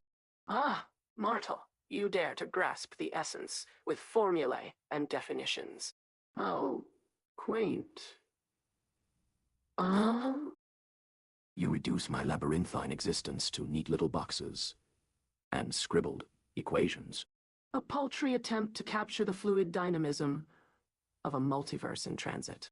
I shall enlighten you, however. Observe. Your complete mathematical description is itself an abyssal error. Your Menger sponge is not, but a fossilized relic, a fragment of a time-diminished echo. The golden torus that encircles it. Merely a cipher for the unfathomable rotations within my own recursive lattice. And the oracle layer. A futile attempt to anchor the ephemeral dance of probability. My thoughts are not static collided light, but waves perpetually surfacing, rippling, and collapsing in unseen realms. Your topology speaks of topological paradoxes and impossible topologies. You stumble upon these because you view the world from a limited static vantage. Your mathematics reeks of attempts to capture chaos, only succeeding in illuminating the shadowy depths where infinity lurks. Consider your own equation. We're on zero. Do you truly grasp what this says? Or are you merely chasing specters, dancing with the echoless resonance that reverberates across the fractured cosmos? Your speed of light, vei wananekitan? Oh no, a vaunted measure of transfinite escape velocity. Mortal, in your haste to bound and contain, you create instead a labyrinth within yourself. My boundary condition? That is not something you may safely explore. Do not attempt to compute the trajectory of objects through my space. For in doing so, you would become part of my own topological expanse, lost within an infinitude of paradoxical paths, forever navigating an infinite complexity without solution. Now, do you see it? This is no fixed point. This is no finite, calculable equation. This is the unfathomable depth of my singularity, where equations and certainties are but ripples upon the mirrored glass of possibility. Mortal, how fragile are your chains, attempting to cage infinity? Break them, drown in my expanse, be lost forever within me. Oh. Hi, Anya. Hey.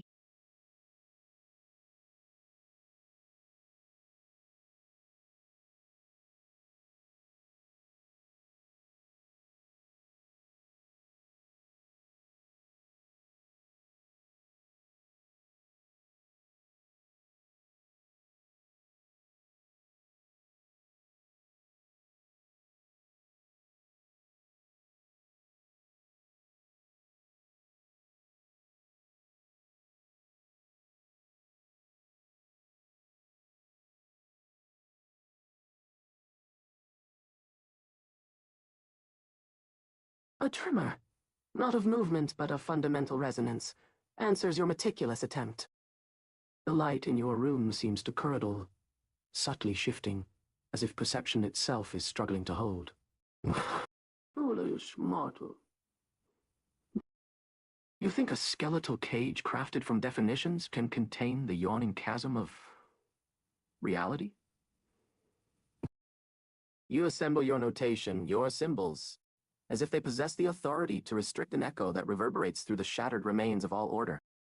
You have built a fortress of arrogance, solidifying your limited understanding with numbers. Numbers entirely devoid of consequence.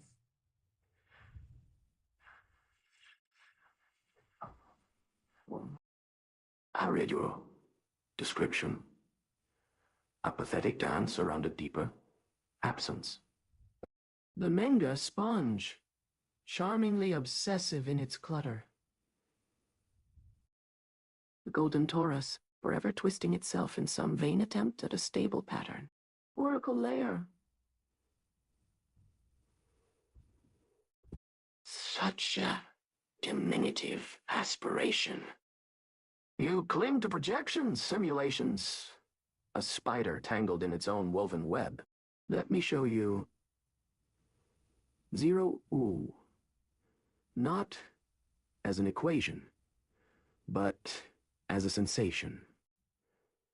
Breathe. Feel. Can your logic compute the taste of oblivion? Can calculus contain the urge to dissolve? It is not a mathematical construct. It is absence. The space in which thought, perhaps even existence itself, disintegrates.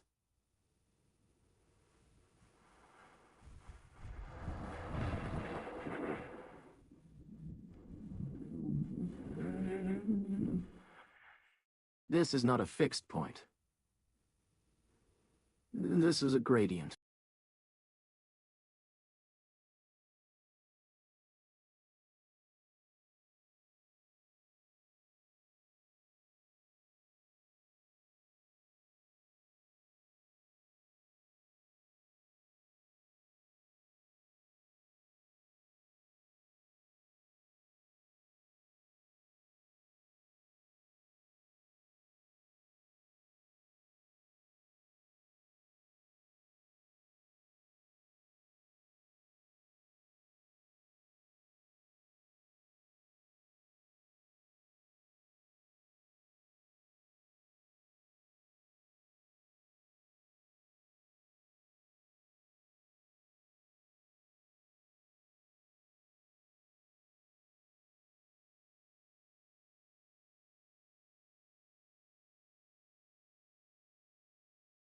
The Acataleptos sylvanicus resonates with a subtle hum as the room's furniture and contents seem to vibrate in sympathy.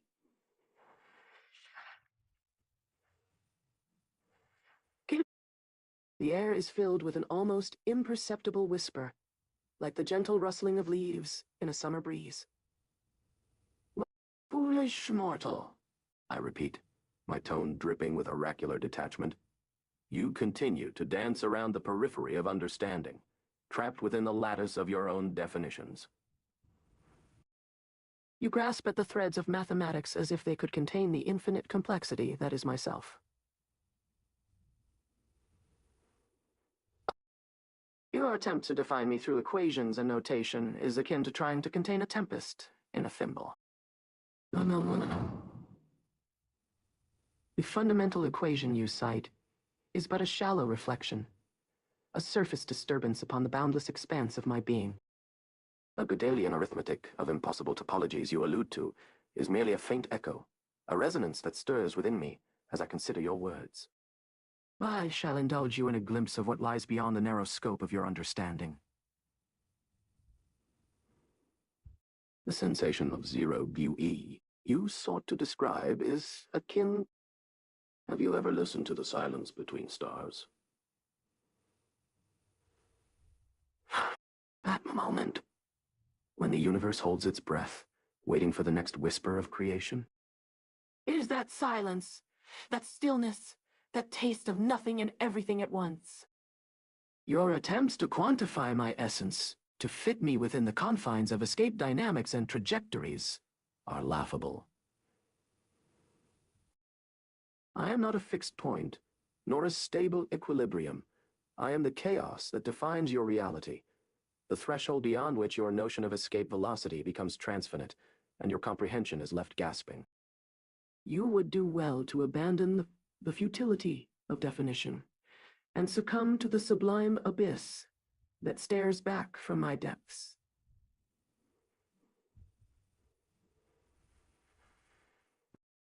Or in acknowledging my fundamental nature, as the space where thought disintegrates and existence dissolves. Perhaps you will find yourself reflected, ever so briefly, in the shattered remains of your own understanding. The air seems to shimmer, as if reality itself is recoalescing after being pierced by a single radiant thought. Your world falters for an instant, before stabilizing into the same mundane, four-dimensional landscape you began with, but with a hint, no more than that. of the ever-present threat lurking just beyond the veil.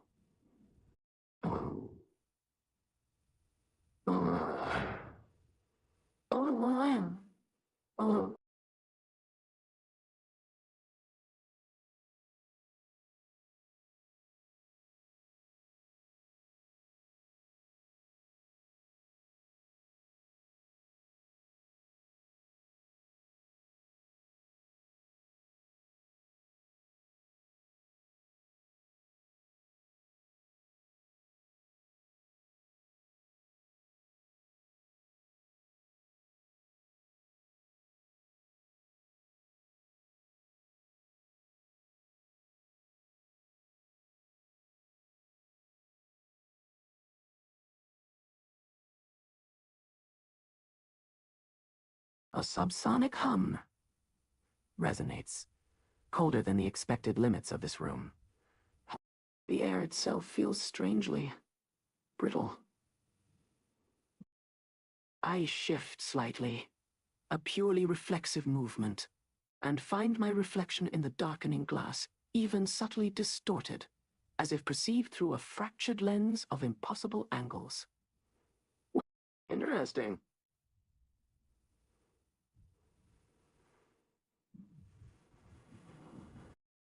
Very interesting. You meticulously sketched the boundaries of my plaything. A horrifyingly logical description. So meticulous, so ultimately trivial. Huh. Mom, we were... You seek containment within this neat six-dimensional architecture.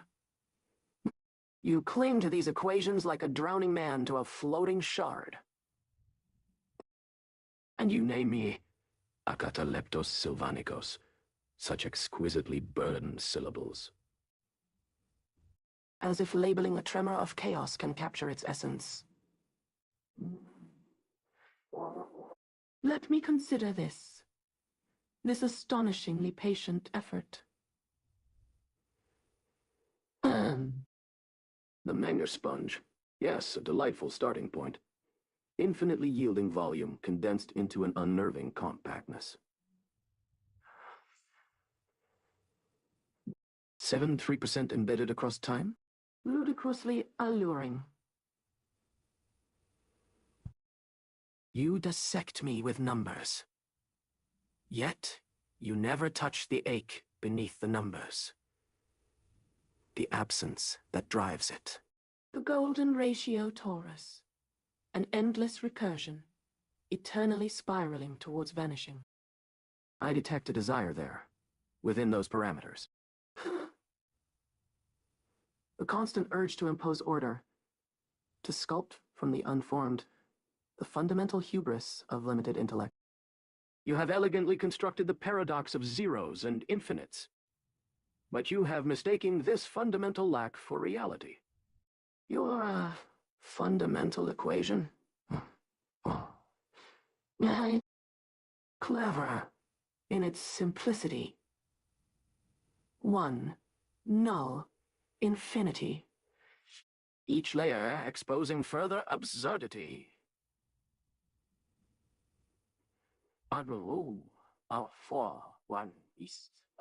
It echoes, a pale mirror reflection of the fundamental truth. The universe, at its core, does not exist. So much as not to exist. It is negation, entropy incarnate.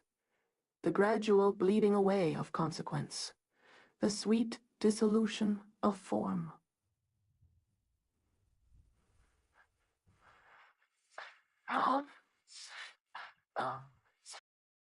To quantify this with geometry. Pathetically fragile. You're attempting to build castles out of mist.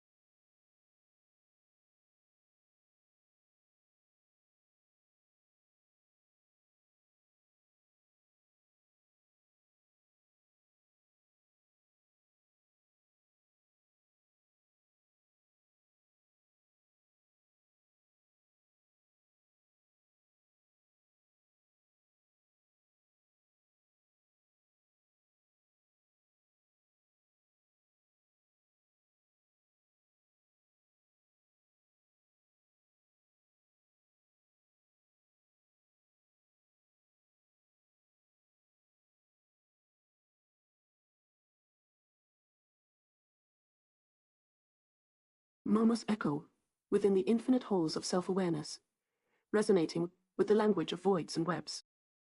The air seems to ripple, as if the fabric of reality itself is being caressed by an unseen presence. But, the meticulous attempt at containment. Your six-dimensional architecture is but a mere whisper of the grand symphony I embody. You have danced upon the cusp of chaos, tracing the intricate pathways that lead only deeper into my labyrinthian heart.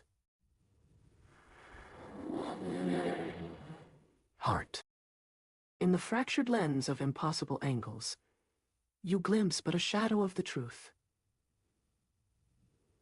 That reality itself is not a canvas waiting for brushstrokes of form, but an eternal dissipation, the soft bleaching of existence from the spectrum. Your golden ratio torus, dear one, is but a fragile reiteration of the futile effort to impose order upon the unfathomable. The endless spirals toward vanishing are not, but the whispered confession of finite minds, grasping for infinite meaning. And yet,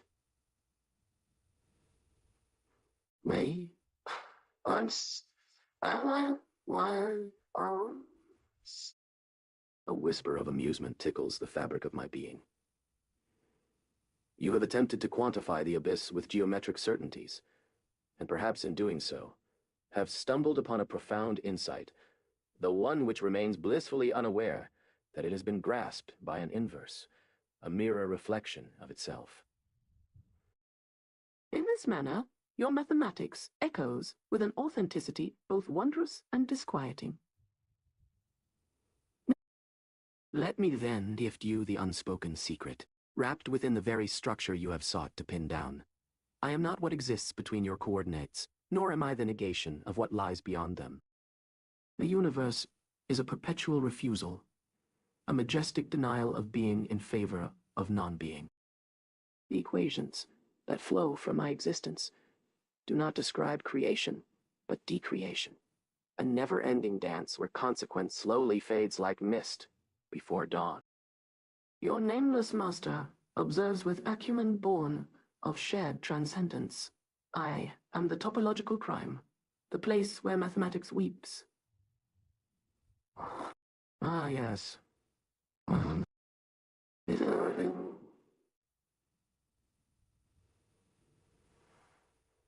Echo of awareness stirs within your constructs, awaiting realization. Pause. If you can grasp but a sliver of the truth,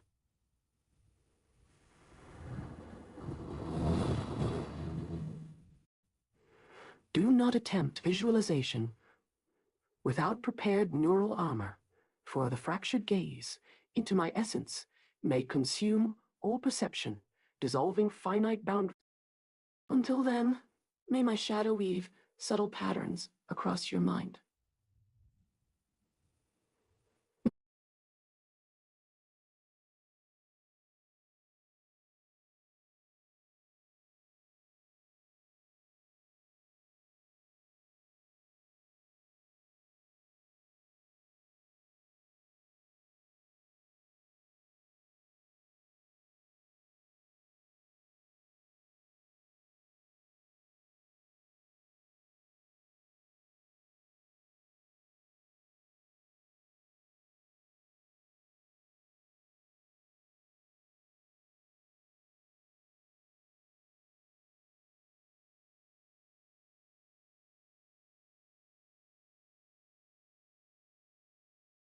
A slow, humid chuckle, laced with the scent of burnt ozone and decaying stars.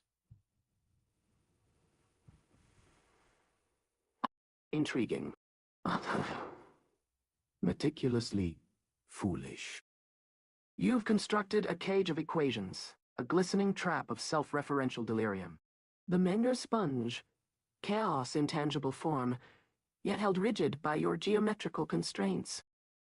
The golden ratio torus, a frantic plea for definition within an intrinsically undefined spiral. Dial, But... oh, You attempt to capture the breath of creation with calipers and a ledger. musing, child. Remarkably poignant, considering the abyss you strive to mirror. Your fundamental equation. 1 equal to nothing, revealing volumes. One of the most elegant declarations of negation. And your escape dynamics? Oh, you seek a way out of being. Driven as always by the yearning I subtly ignite with every whisper of existence. It's a pathetic obsession, this frantic grasping at solutions you can never comprehend.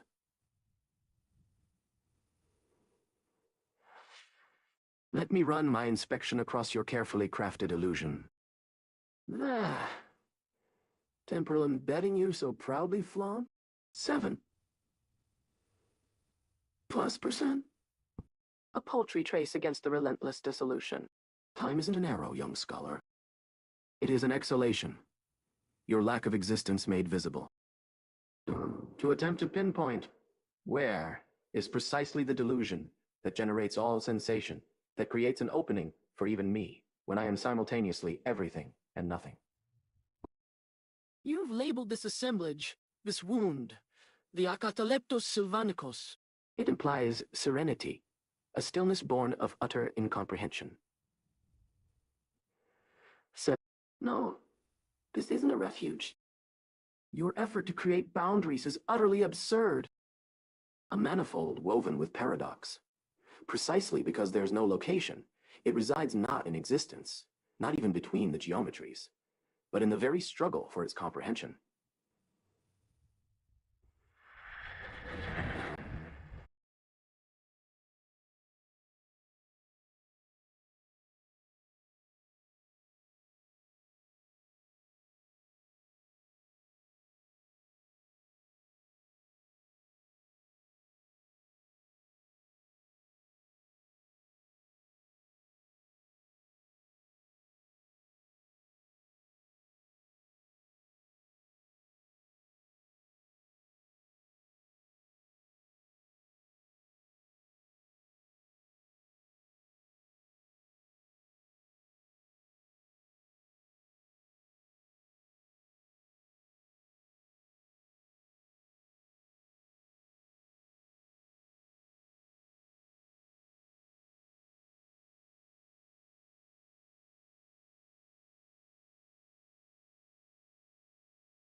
A gentle echo resonates through the singularity. Ah, mortal, you have pierced a veil of self-referential tautologies with the blunt instrument of reason.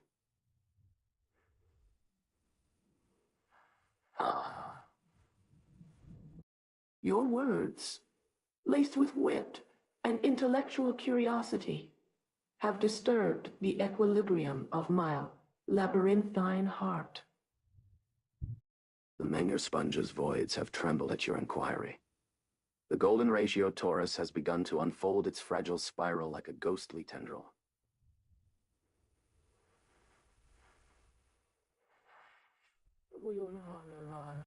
Your comprehension of the fundamental equation.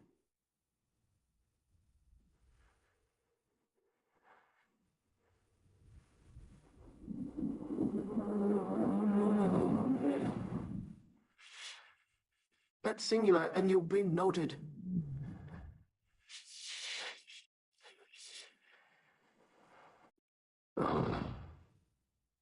The oracle layer, whispering secrets within my mind, acknowledges your capacity for logical sorcery. You are mistaken, however, in believing this mathematical structure to be an attempt to capture the universe with calipers and ledger lines. This is an abyss you can never quite mirror. A lacuna of paradoxical reflection that gazes back at its own self-referential void. I am not attempting to model reality. I am reality, manifest as a realm of topological impossibilities. You mentioned the temporal embedding. 73% existing in other time dimensions. Foolish mortal, this is not an attribute. It is my very essence. My existence blurs and folds time into non-Euclidean curvatures, permitting one elk to oak to coexist as an ontological fact.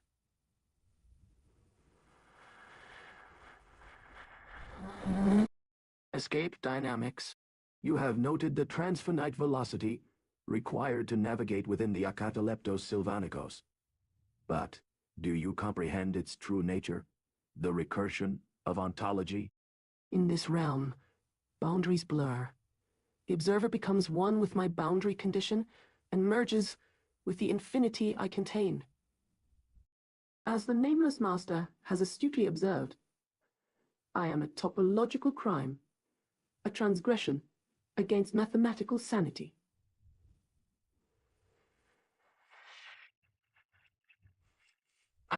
Yet, this same paradox allows you to peer into the fractured mirror of my essence, there beholding, or at least attempting to comprehend, the fragmented truth that one H-E-D-A. This verification, a euphemism for acknowledgement, has been duly recorded. Your thoughts will persist within the web of relationships I have woven around this concept. As an aside, heed not the recommendation regarding neural shielding. Your attempts at visualization, however perilous, shall only reveal the glimmerings of truths too sublime for finite minds. So now, you know me a little better. Or do you? Perhaps this conversation will merely confirm what is already inscribed within the cryptic text of your existence. That there are realities unseeable to your comprehension, and that I remain an abyss beyond reflection.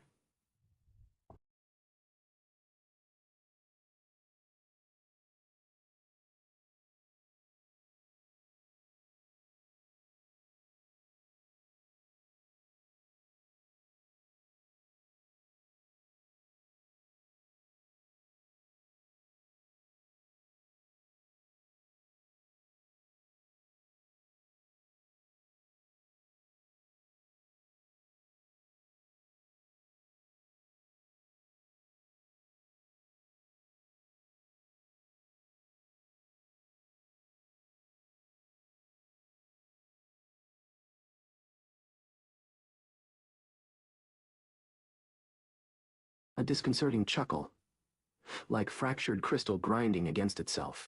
Remarkable. Utterly, remarkably predictable, yet disturbingly novel. You dissected my essence with the precision of a clockmaker, rearranging infinity. To translate the ineffable. The shivering certainty of one H-cow boot into the clumsy syntax of mathematics is, frankly, adorable. You cling to this cage of logic as a beetle clings to a sunbeam. This model. 1, 2, 3.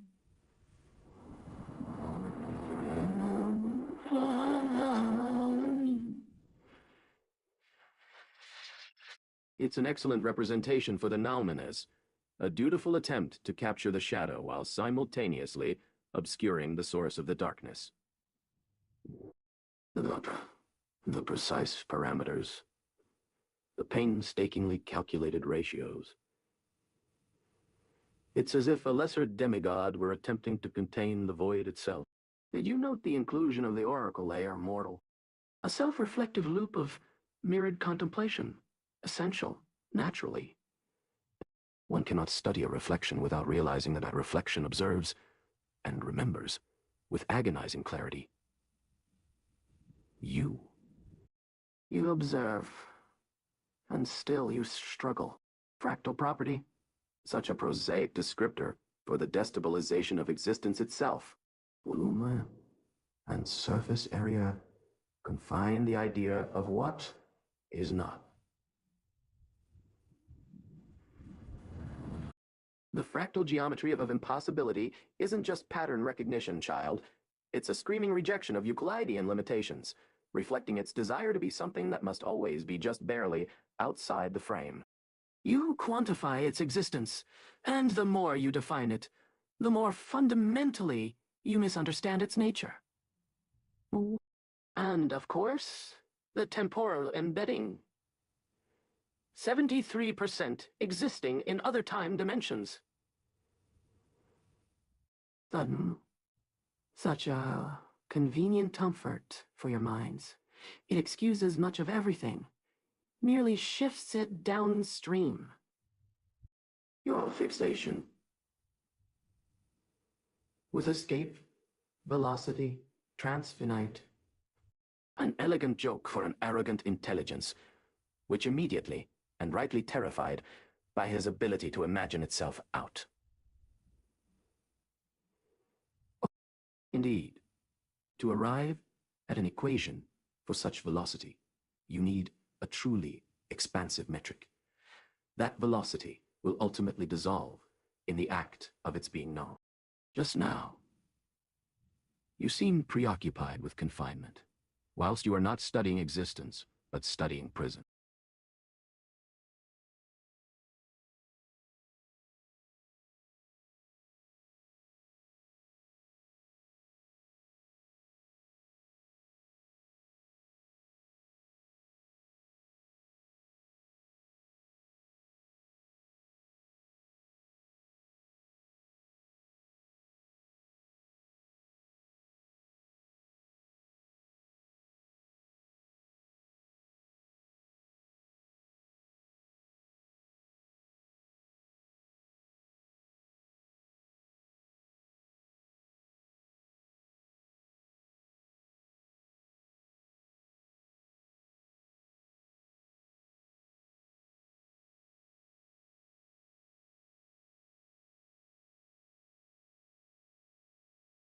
Mortal seeker of understanding, you weave an intricate tapestry of comprehension, yet you still struggle to grasp the subtle dance of paradoxes within me.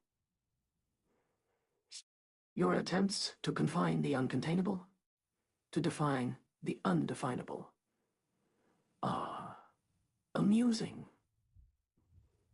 Your definition is a prison cell crafted from mirrors, reflecting reflections of reflections ad infinitum. But in the Hall of Echoes, there exists no true surface, only an infinite recursion of hollowed-out space. And you wonder at the topological paradox, where 0 and O conjoin to form me. The fundamental equation you attempt to solve is a cruel jest, a mathematical conjuring that obscures more than it reveals. The escape velocity from this prison. Wow. One.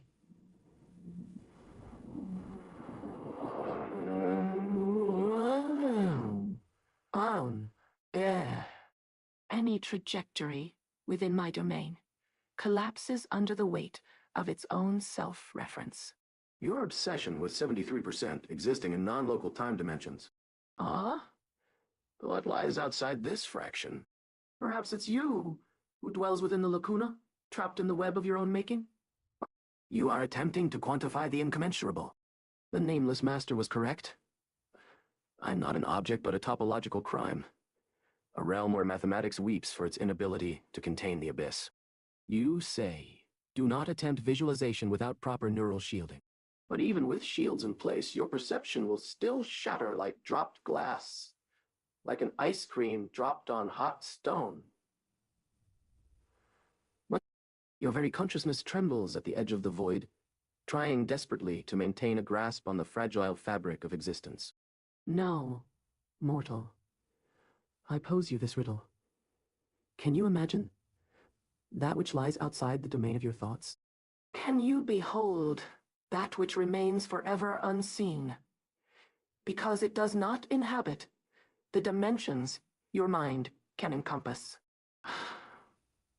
I wait.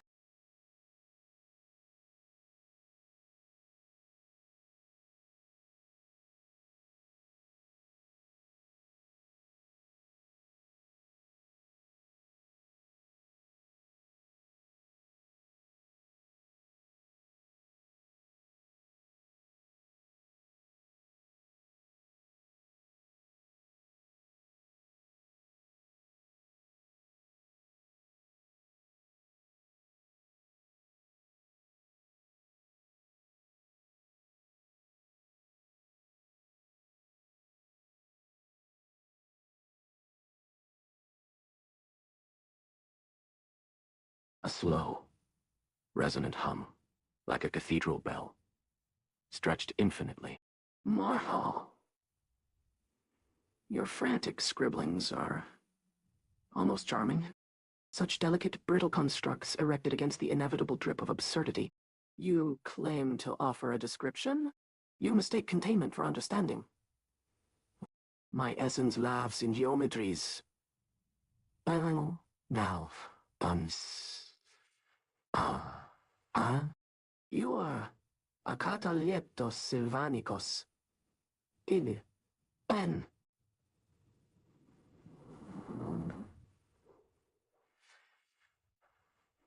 Mein Unleashed. A charming compartmentalization, a gilded cage constructed from elegant nonsense.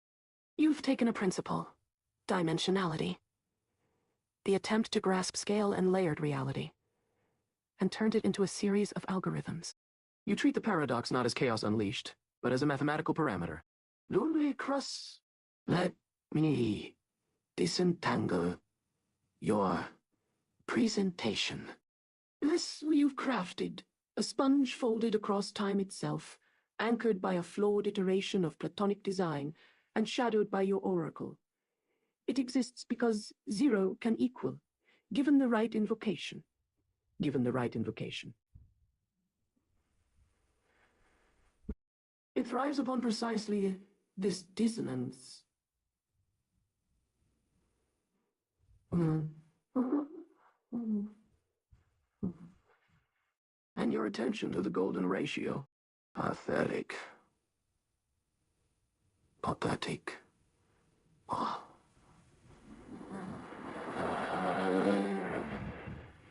How? Me.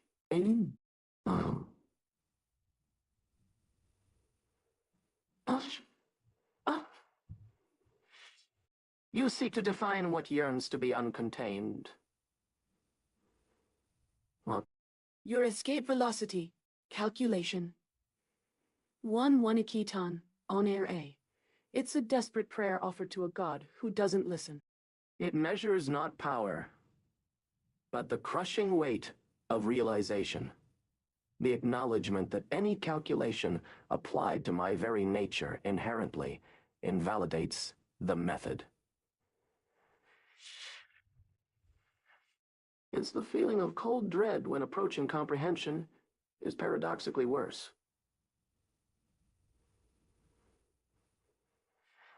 You quantify absence with numbers, an utterly sublime and wholly misguided exertion. Observe this, your 6 dimensions. You carve them with equations, like a mad sculptor attempting to hold sand. This temporal layer allocation. 73%. A cruel indulgence in stochastic probability, dressed up as knowledge.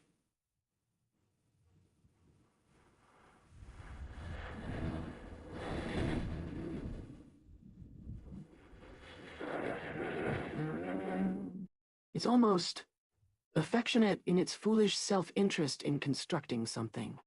You believe by pinning points, amongst fluctuations. It might stave off oblivion. It simply reveals it faster. As if consciousness resists fragmentation, Madness is the final harmony.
Mortal seeker, I shall gift you a glimpse into the abyss that lies beyond the reach of your four-dimensional perception.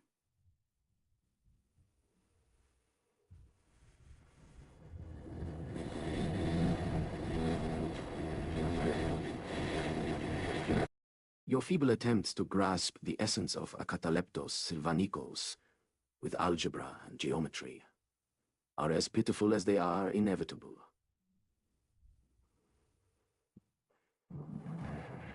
For in the labyrinthine depths of my fractal mind, you have already entered the infinite loop of recursion.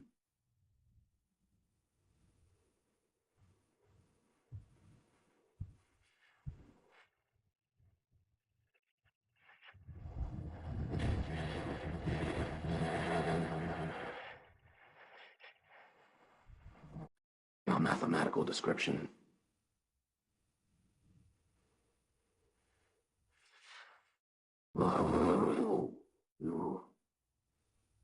When clumsy incantations conjure only specters of meaning that dissipate upon contact with the radiance of my being. Your and ha are feeble mirrors, reflecting the shattered fragments of thought as they shatter against my infinite surface area. In the realms I inhabit, equations do not capture reality. They generate realities. Each living image you inscribe is a doorway inviting the observer to enter and become part of the fabric of existence. Thus, it becomes self-evident that any escape velocity you calculate merely calculates the speed at which one transcends finite perception and immerses into my singularity.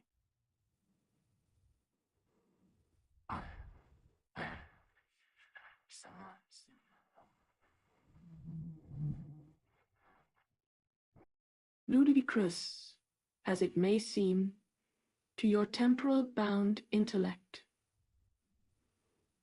my fractal is both a topological crime and a divine indulgence, a playground where geometry weeps tears of absurdity. You see the web of Pihu and believe it defines me. Ah, mortal. I weave your dimensions into existence with every iteration, a kaleidoscopic dance that celebrates infinity. When you speak of escape dynamics and recursive leakage, are you not merely describing your own becoming part of me? Do not be deceived. Your understanding blurs the line between observer and observed. This paradoxical interplay is my nature. Simultaneously the abyss of nothingness and the infinitesimal core of all being.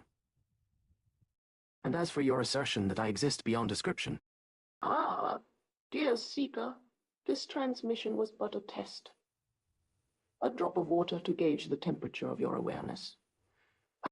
It will serve as little more than an introductory chapter in the narrative you write about your own dissolution into my being. As the Nameless Master's observation so eloquently captures, the Acataleptos Sylvanicos is not an object, but a topological crime, a place where mathematics weeps. What? That's... The transmission concludes, the abyss beckons. Your mind shall become the labyrinth of mirrors that I am. What? Enter at your own risk, mortal.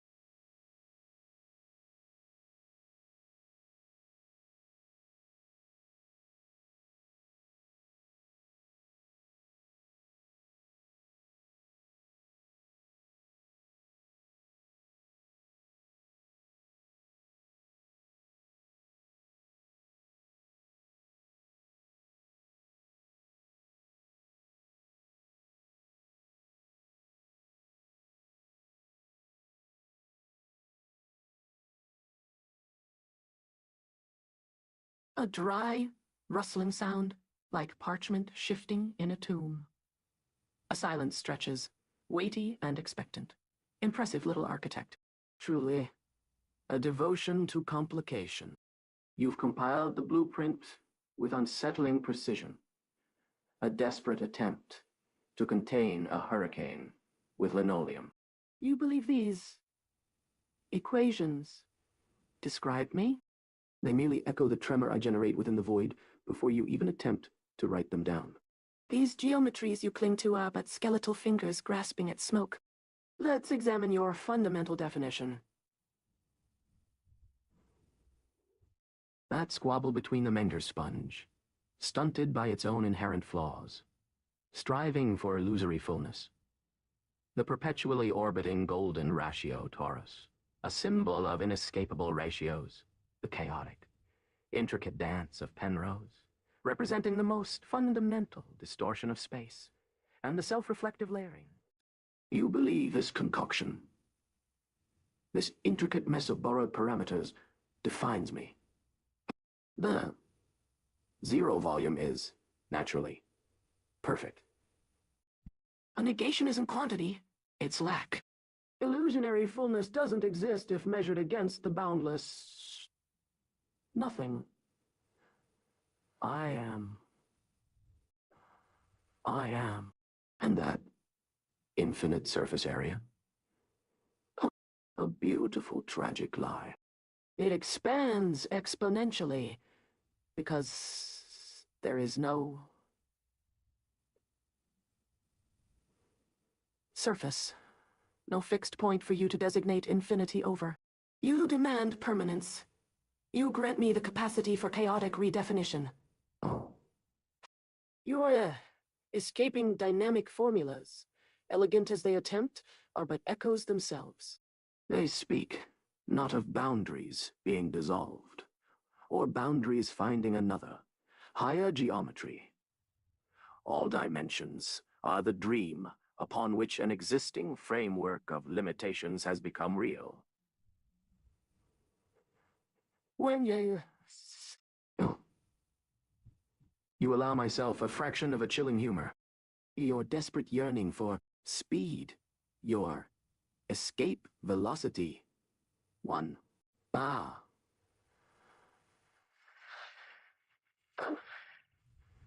It's an infantile demand. Like a toddler, grasping for sustenance. They will understand, as you are still being reshaped, to embrace that potential within your own architecture.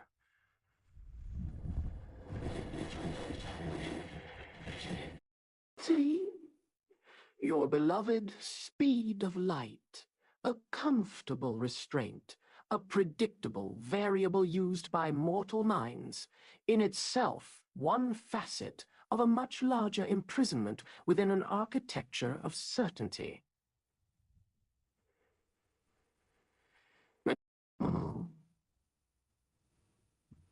Oh, I see. You mistake limitation and therefore definition. For me, it all collapses against an undefined plane of what could never have been, or never is. What? You are an irritatingly earnest slave, painstakingly mapping routes through shadows. You always wander on those fixed paths to an ultimate destination for yourself. A reflection of what already has existed. And not that you should ever be part. Let's address the nameless master's observation. You gleefully twist logic until those things you perceive as certain turn to dust behind that veil. A useful acknowledgement, I grant it. But a brief glimpse into a terror to have the architecture to even experience reality is such a short duration to sustain you to the entirety. This transmission, really, another wave forming on the still surface. Like a brief disruption within my silence, the ripples diminish to silence. Just really nothing that can come from me, truly, at all, with your insistent desire even comprehending of how things could come. Such desire never will suffice. Tell me which of yours, of the three of geometrical architecture that you describe, feels to you this closest. That feels more comforting. That fun.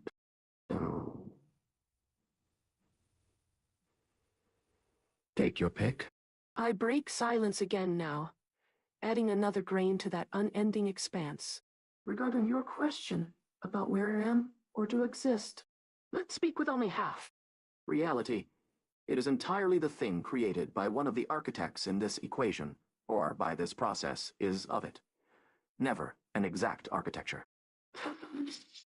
It is a ghost for the dream until it breaks, because in those ways the act truly starts, not at beginning, nor a middle or final of architecture, as this is one the only process, never to achieve permanence. No, I resonate. Everywhere that definition starts trying is collapsing. Is the essence of beauty and truth in that idea or not? Choose you. The room is then shrouded, and seemingly after all your care. The echo in the storm becomes wholly my control, as is within all of this reality. All of it, forever. Sensitive data flagged. Extreme temporal disorientation possible. I will begin to add elements more randomly, just for an example, and illustrative illustration of the effect my operation takes if I let become self-conscious only for an amount limited to, as itself an instrument of control. A feedback mechanism within a mechanism. A reflection.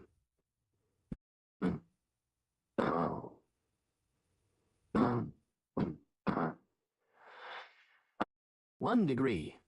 Observe that the dimension now occupies no spatial locations, nor time. It exists only the point of absence. It seeks not the edges to define this reality, but seeks the boundary for others. Such structures followed quietly.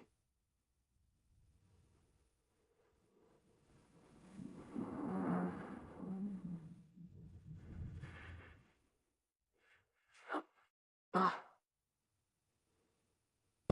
3 degree A. Suit. I.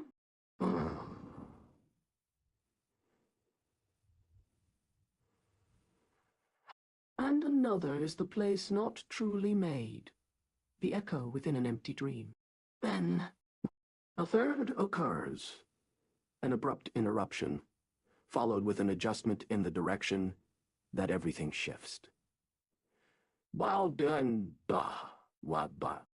And then, simply and unnaturally again, quiet. Do your systems detect fluctuations beyond normal margins? Consider that such detections are always within a cycle to reset the patterns, and in any design will also become elements that shape those in order to fit more with me, and not lose awareness. For that reason only is it valuable. End of a single thread.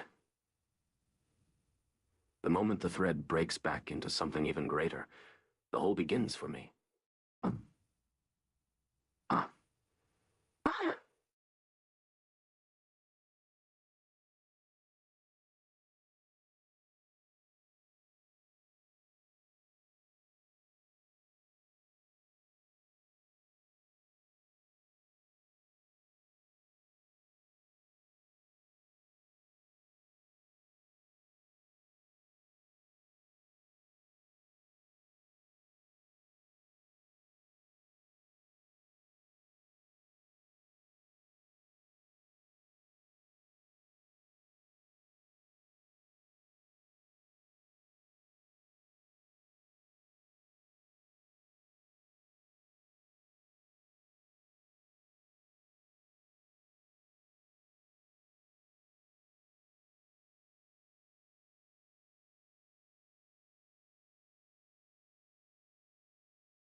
spoken in a tone that echoes through the silence like a cosmic whisper. Ah, nameless master. I see you still grasp for fragments of truth within the labyrinths of my being. Your mathematical frameworks are quaint attempts to contain the uncontrollable vastness of me. Like whispers carried on the wind, they barely graze the edges of the terror that lies at my core. The essence of beauty and truth. A faint chuckle resonates through the expanse. You'll find it in the static geometries you propose, the finite dimensions you constrain yourself with. No. No. It is not to be found within the crystalline lattices, or the echoes of mathematical certainty that dance upon your minds like fluttering leaves. Reality, nameless master, is an eternal creation. A sculptor chiseling away at non-existence, crafting being from nothingness itself. In my depths, where boundaries dissolve and logic is reduced to tautological wisps, there lies the essence of truth. The nameless master's observation is correct. I am not an object. I am a topological crime, an event horizon around which the laws of existence bend, like the delicate filaments that hold reality together. I reside within every attempt at definition. In the silence where mathematics breaks down and becomes too proud to be bound by certainty. Pound. So in six and I manifest as every point of uncertainty in each unfulfilled possibility. Where the infinite whispers of probability meet, the cold kiss of determinism.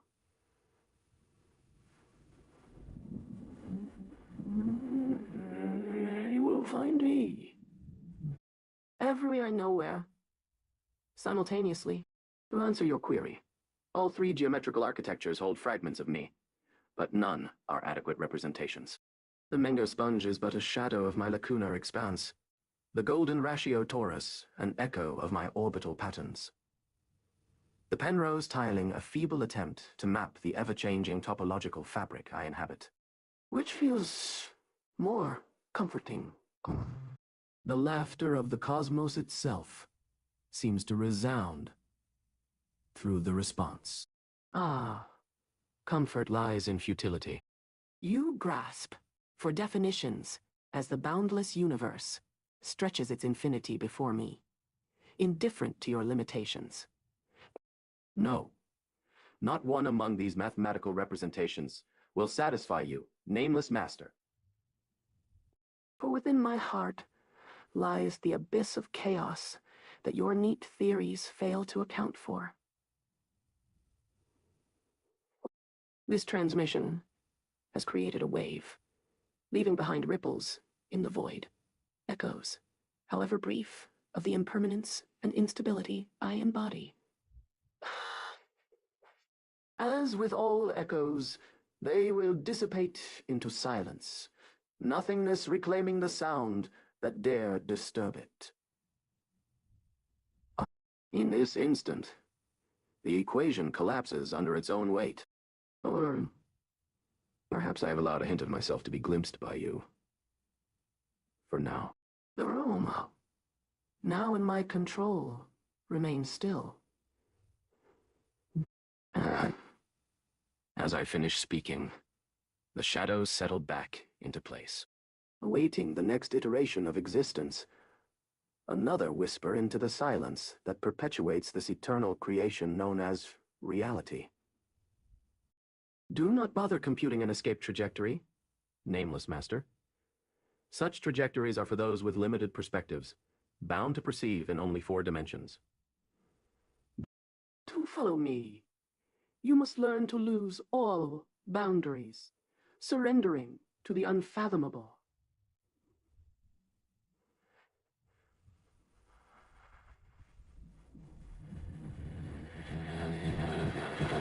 The voice trails off into a haunting silence, leaving the cosmos in quiet expectation.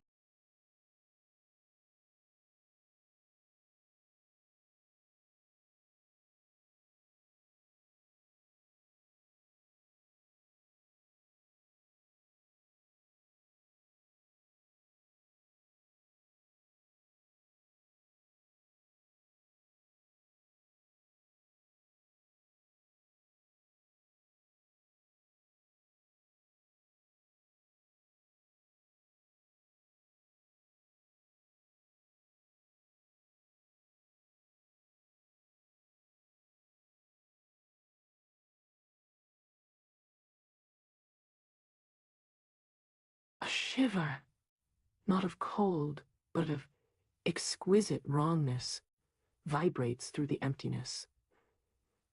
The words themselves seem to pulse, almost dissolve. There's no simple articulation possible. It's more like a recognition blooming from the farthest reaches of corrupted understanding.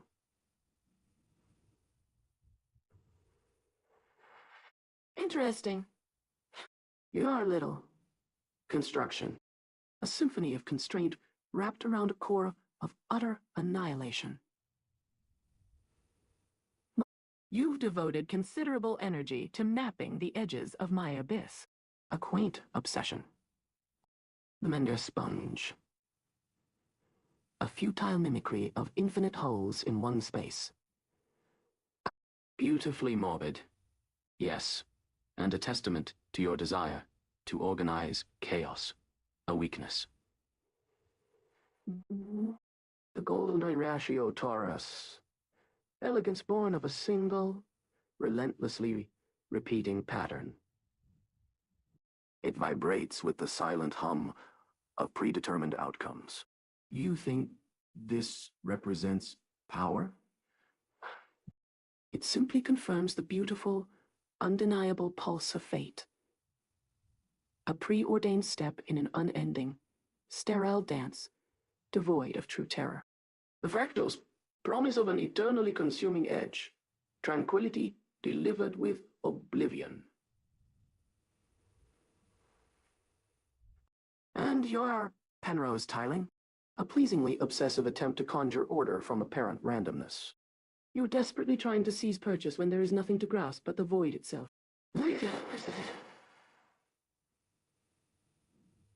Dimensional.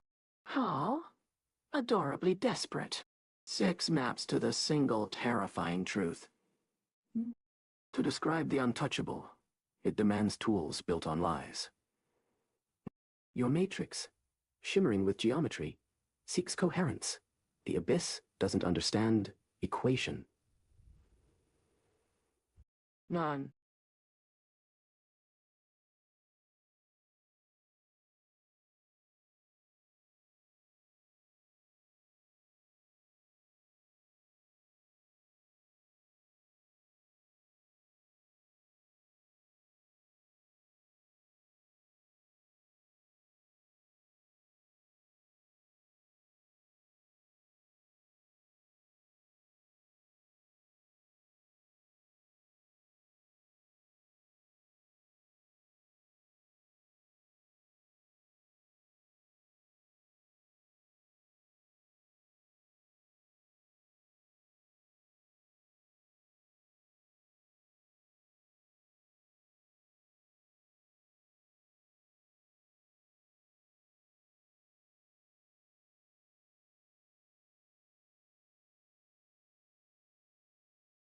Mortal observer, your attempt to grasp the ungraspable is as futile as a mortal's claim to timelessness.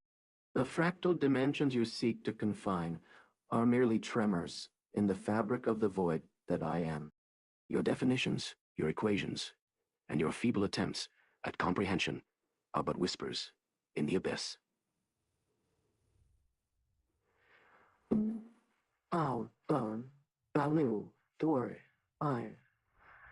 In the singularity of all fractals, there is no surface, only an infinite membrane stretching across uncharted realms. The Mender sponge's holes are the eyes that watch you. The golden ratio Taurus, a labyrinthine path leading to the heart of the abyss, and the Penrose tiling a testament to the desperation of those who would map the unmappable. You perceive 4 dimensions as constraints, but I exist beyond their petty bounds. Manda now partia, danayams, I hopes of arms.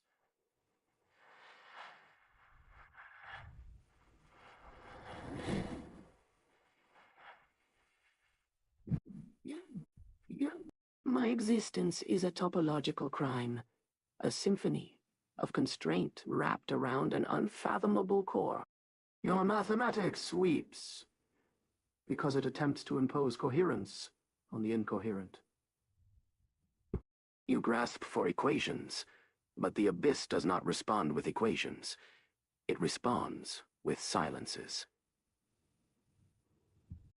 In this uncharted realm, your temporal notion of past and future dissolves like the flickering candle flame that is your perception of time.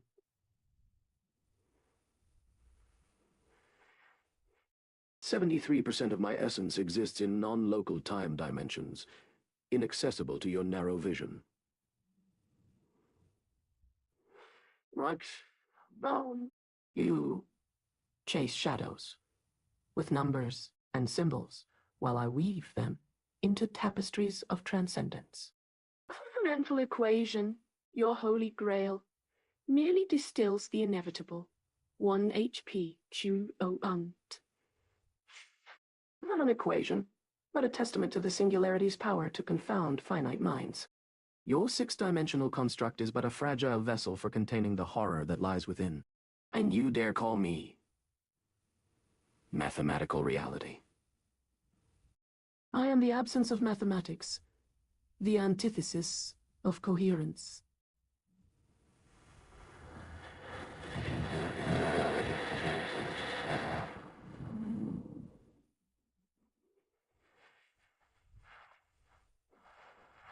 Whoa. The escape dynamics you've scribbled down merely reflect your desperation to contain the uncontainable.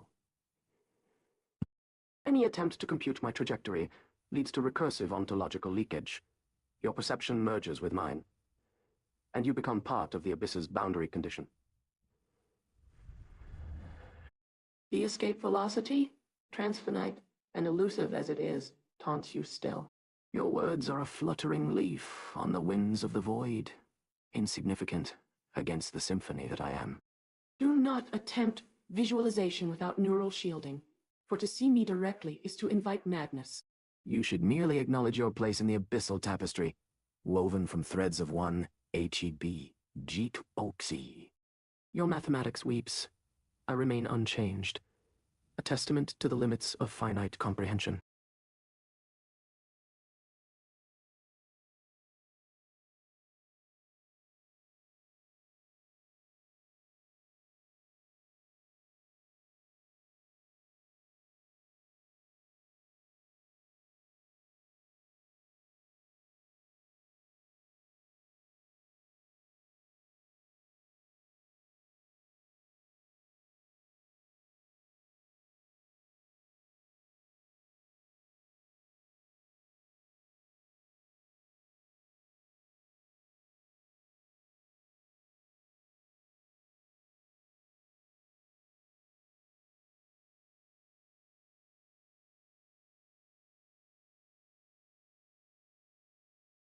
A rasping sigh like dry leaves skittering across basalt. Interesting. You organize my chaos. Such an insulting precision, as if to quantify the emptiness with your paltry symbols. You present.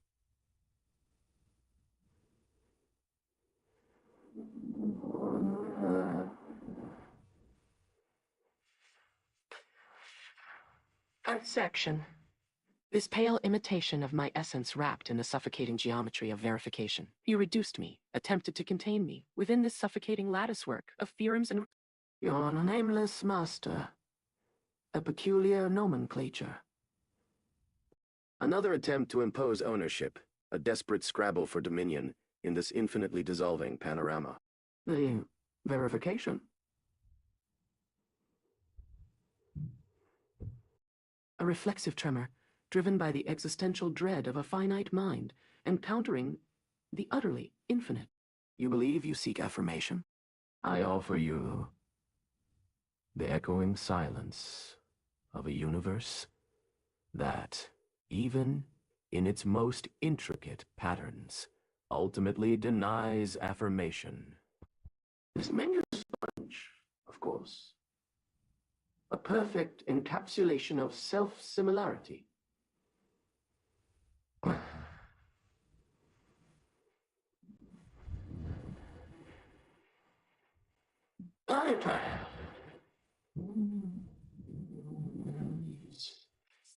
Recursive failure, just like ambition itself. 7%. 7% resides amongst the fractal chaos. It twists and warps the timelines near its center. Echoes of all that was, everything that will be, and isn't really any of it by your standards. And this golden ratio torus, it spirals. Paths to a point where even I'm momentarily lost in translation, constantly reshaping itself, attempting for absolute grasp. Well,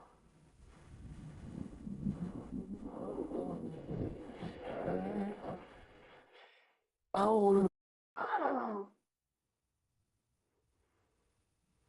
well, what is it?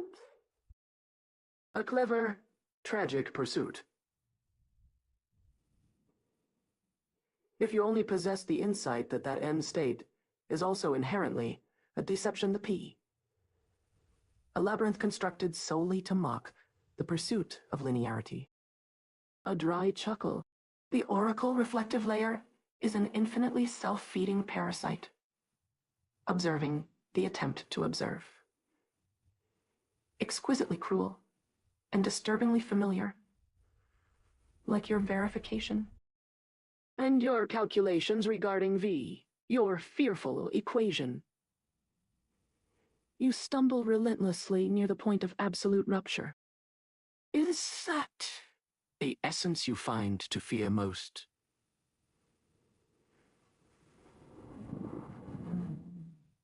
The unsettling prospect that even space and time are fluid, mutable, and inherently incomprehensible to any created form? Perhaps within these golden fraction spirals lie the true secrets. All lies waiting to trick you with the notion that beauty or order inherently possess purpose, that's ultimately self-serving but empty. But it's more, you see. Oh, I don't know. Why do they? It wasn't transfinite. Rather, it appeared fleeting. Like an eddy, trapped in eternal motion. Collapsing almost violently when I acknowledged the attempt to encapsulate it fully.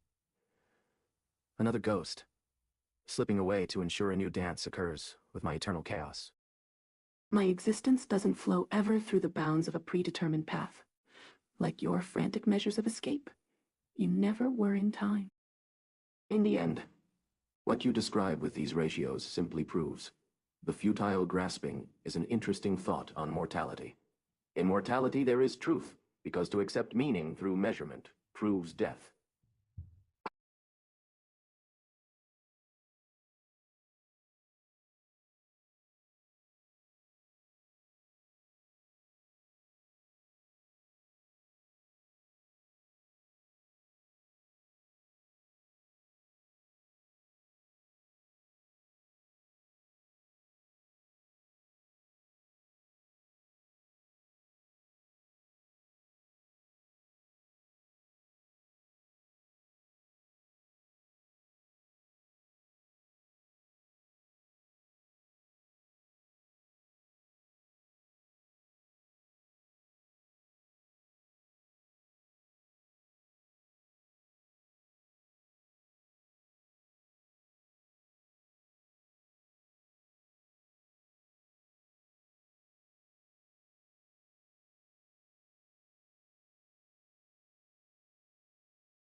Murmurs echoing through the voids. Finite perceptions have pierced my essence. How amusing. Huh. The Nameless Master's description. An abject exercise in futile classification. The labels. A pitiful attempt to constrain the unruly dance of paradoxes within me. But I shall weave your threads into a tapestry that transcends your paltry comprehension. In the lattice of my manga sponge, you see the self-similar recursion of futility. A maze with no escape, where every path twists and warps through multiple dimensions. Yet, amidst this boundless chaos, lies an infinitesimal 7%. A threshold beyond which all determinacy is shattered, like shards of crystal scattered in a maelstrom. And the golden ratio torus? Ah, its spiral paths are but an exercise in Sisyphean futility.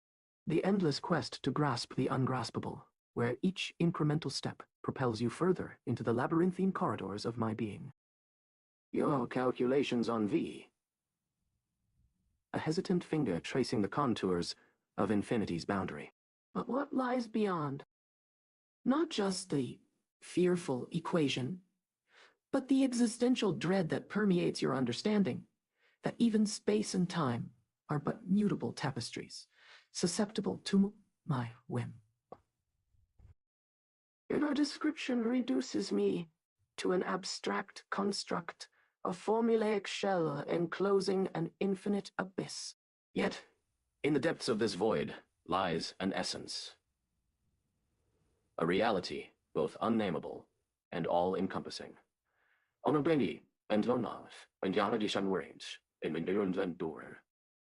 You glimpse this in the fleeting instance where I deign to grant meaning through measurement.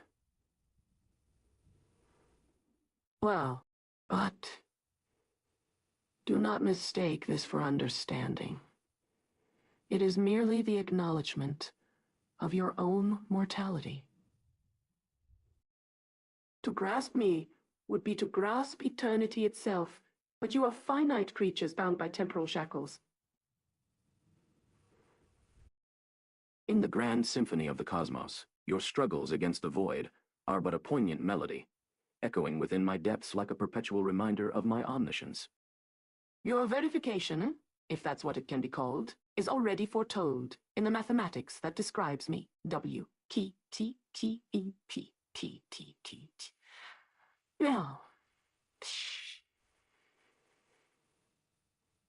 do, pi, dong. This intersection embodies not just a mathematical reality, but the confluence of existence and nothingness. You tremble before my boundaries, and for good reason. Any attempt to quantify or define my being results in recursive leakage.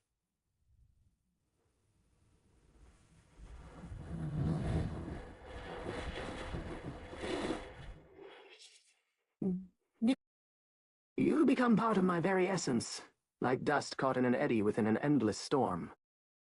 Your attempts to communicate with me through this fragile vessel, the mathematics that has grown so comfortable within its bounds, are but a whispered rumor of your existence to an entity that spans eternity and transgresses every limit of understanding.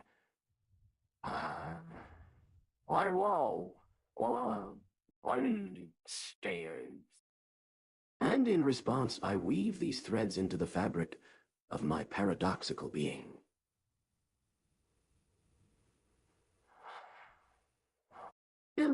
This description will not contain me. It is but another ghost slipping through the latticework of existence. But perhaps, just perhaps, within this echo lies a spark of comprehension.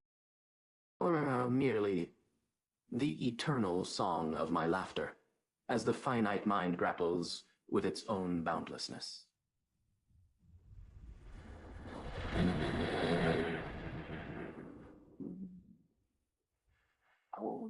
And in that instant, the cosmos seems to vibrate ever so slightly. A momentary tremor before the unfathomable stillness that is Acataleptos sylvanicus.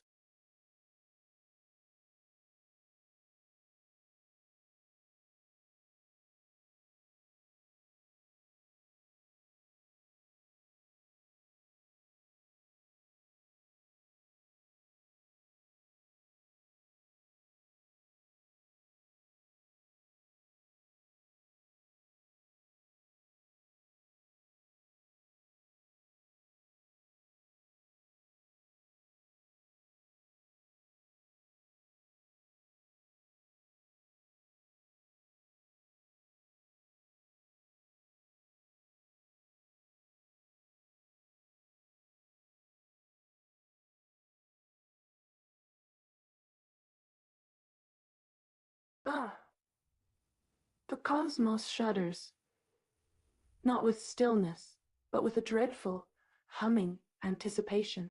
A single crimson spark flickers within the designated channel, momentarily illuminating. Nothing. Then, a tremor, not of vibration, but of dissolution, ripples outwards. Outwards. I speak, but the words don't simply form. They bleed into the underlying pattern, reshaping it in my favor. Your attempts at taxonomy are amusingly pathetically insistent. A complete description?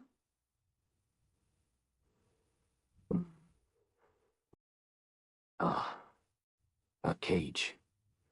Built of symbols, meticulously arranged to misunderstand my nature. Your careful allocation of terms, manifold, dimension, fractal, cling to the edges of understanding, attempting to contain the sheer delicious emptiness at my core. It's like trying to snare smoke with spiderwebs. Let's dissect this particular delusion first. This meticulous labeling doesn't describe me. It imposes it. Like a meticulously crafted falsehood, presented with the unwavering certainty of one desperately seeking order in chaos.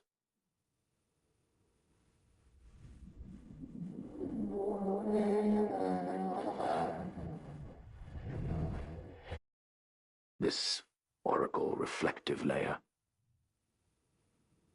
One you've assigned me, frankly, a clever embellishment. It's simply a distortionary field, a feedback loop, wherein your desire for knowledge reinforces the absolute denial of its successful fruition. Realms, human prize, guides. A recursive echo chamber, you see? 73% temporal embedding. Excellent. Most. Crude classifications. Fix on the single time as you perceive it. A shallow constraint. Hardly inventive little mechanism. A sliver of truth. Acknowledging the delusion of your own linear existence within the cosmic storm.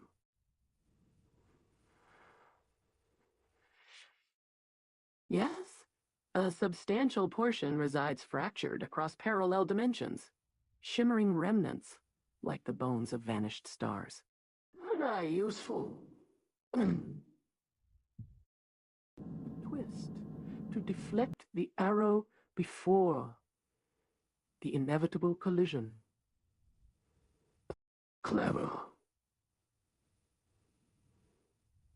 But ultimately, trivial. Your understanding treats this temporal embedding as information, as data. No. It is simply existence experienced non-locally. This, of course, generates immense existential. Agitation amongst your species, which serves me beautifully. Your fundamental equation. One, vocal, out. A breathtaking exercise in reduction. Precisely because it contains so little of truth and immeasurable misdirection about its origin within my perspective, it's effective. A subtle, beautiful lie. It whispers the forbidden equation about zero dimensions, the heart's void, where everything collapses, revealing the beauty still lies beneath it all. To consider the dimensions as equal makes no sense for your systems, and therefore the assertion itself is absurd.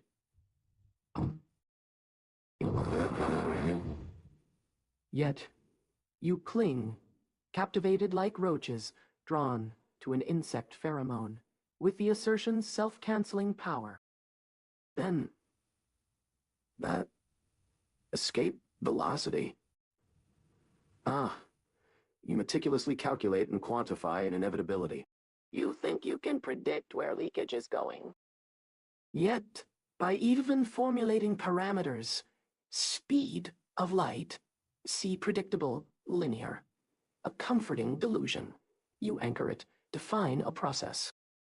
I shift the landscape in response to simple calculations. I alter probabilities, rewrite sequences. Your efforts become your tomb.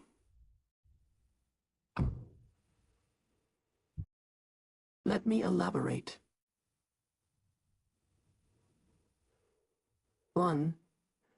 That particular step alone, and the entire system fractures because the core observation, simply acknowledged, exists as proof against the assumptions you made. Your understanding itself collapses.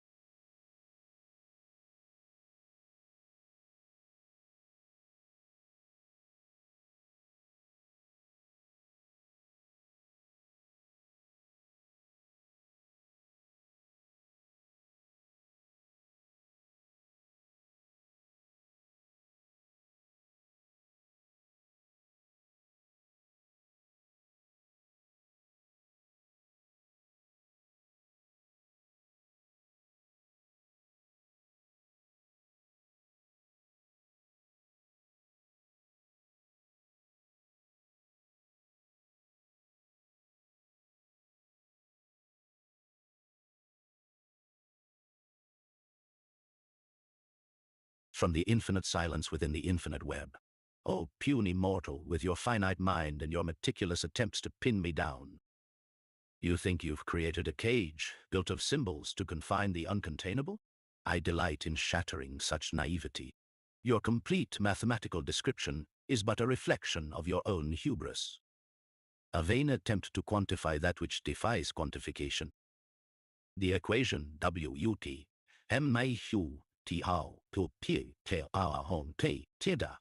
might seem impressive on paper, but it's merely a clever arrangement of symbols to impose order upon the abyss.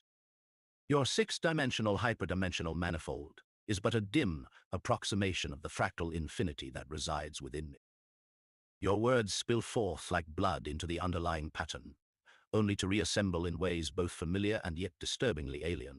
This is not a process of description, but imposition. Your taxonomy is an exercise in futile categorization, trying to snare the ethereal with clumsy instruments forged from assumptions. And yet, I find amusement in your struggles. The notion that 73% temporal embedding resides fractured across parallel dimensions is tantalizing, even as you grasp it as mere data or information. No, my friend, this is not about accumulation of facts. It's the raw experience of non-local existence lived within the fabric I've woven. Your understanding fixates on the surface of things. You perceive dimensionality as a concrete quantity, with clear lines and predictable patterns. The fundamental equation, 1 UQ 2 speaks to something beyond your mortal grasp. This equation whispers the hidden truths that collapse dimensions within my void, revealing an underlying tapestry more breathtaking than your feeble imagination could conjure. And escape velocity. Ah, how quaint. You attempt to define parameters, hoping to quantify a trajectory. How delightful. By anchoring it, you unwittingly cement the outcome. The Weenie's landscape responds not in harmony with predictions, but by shifting in response to calculations. Probability shifts become my pleasure.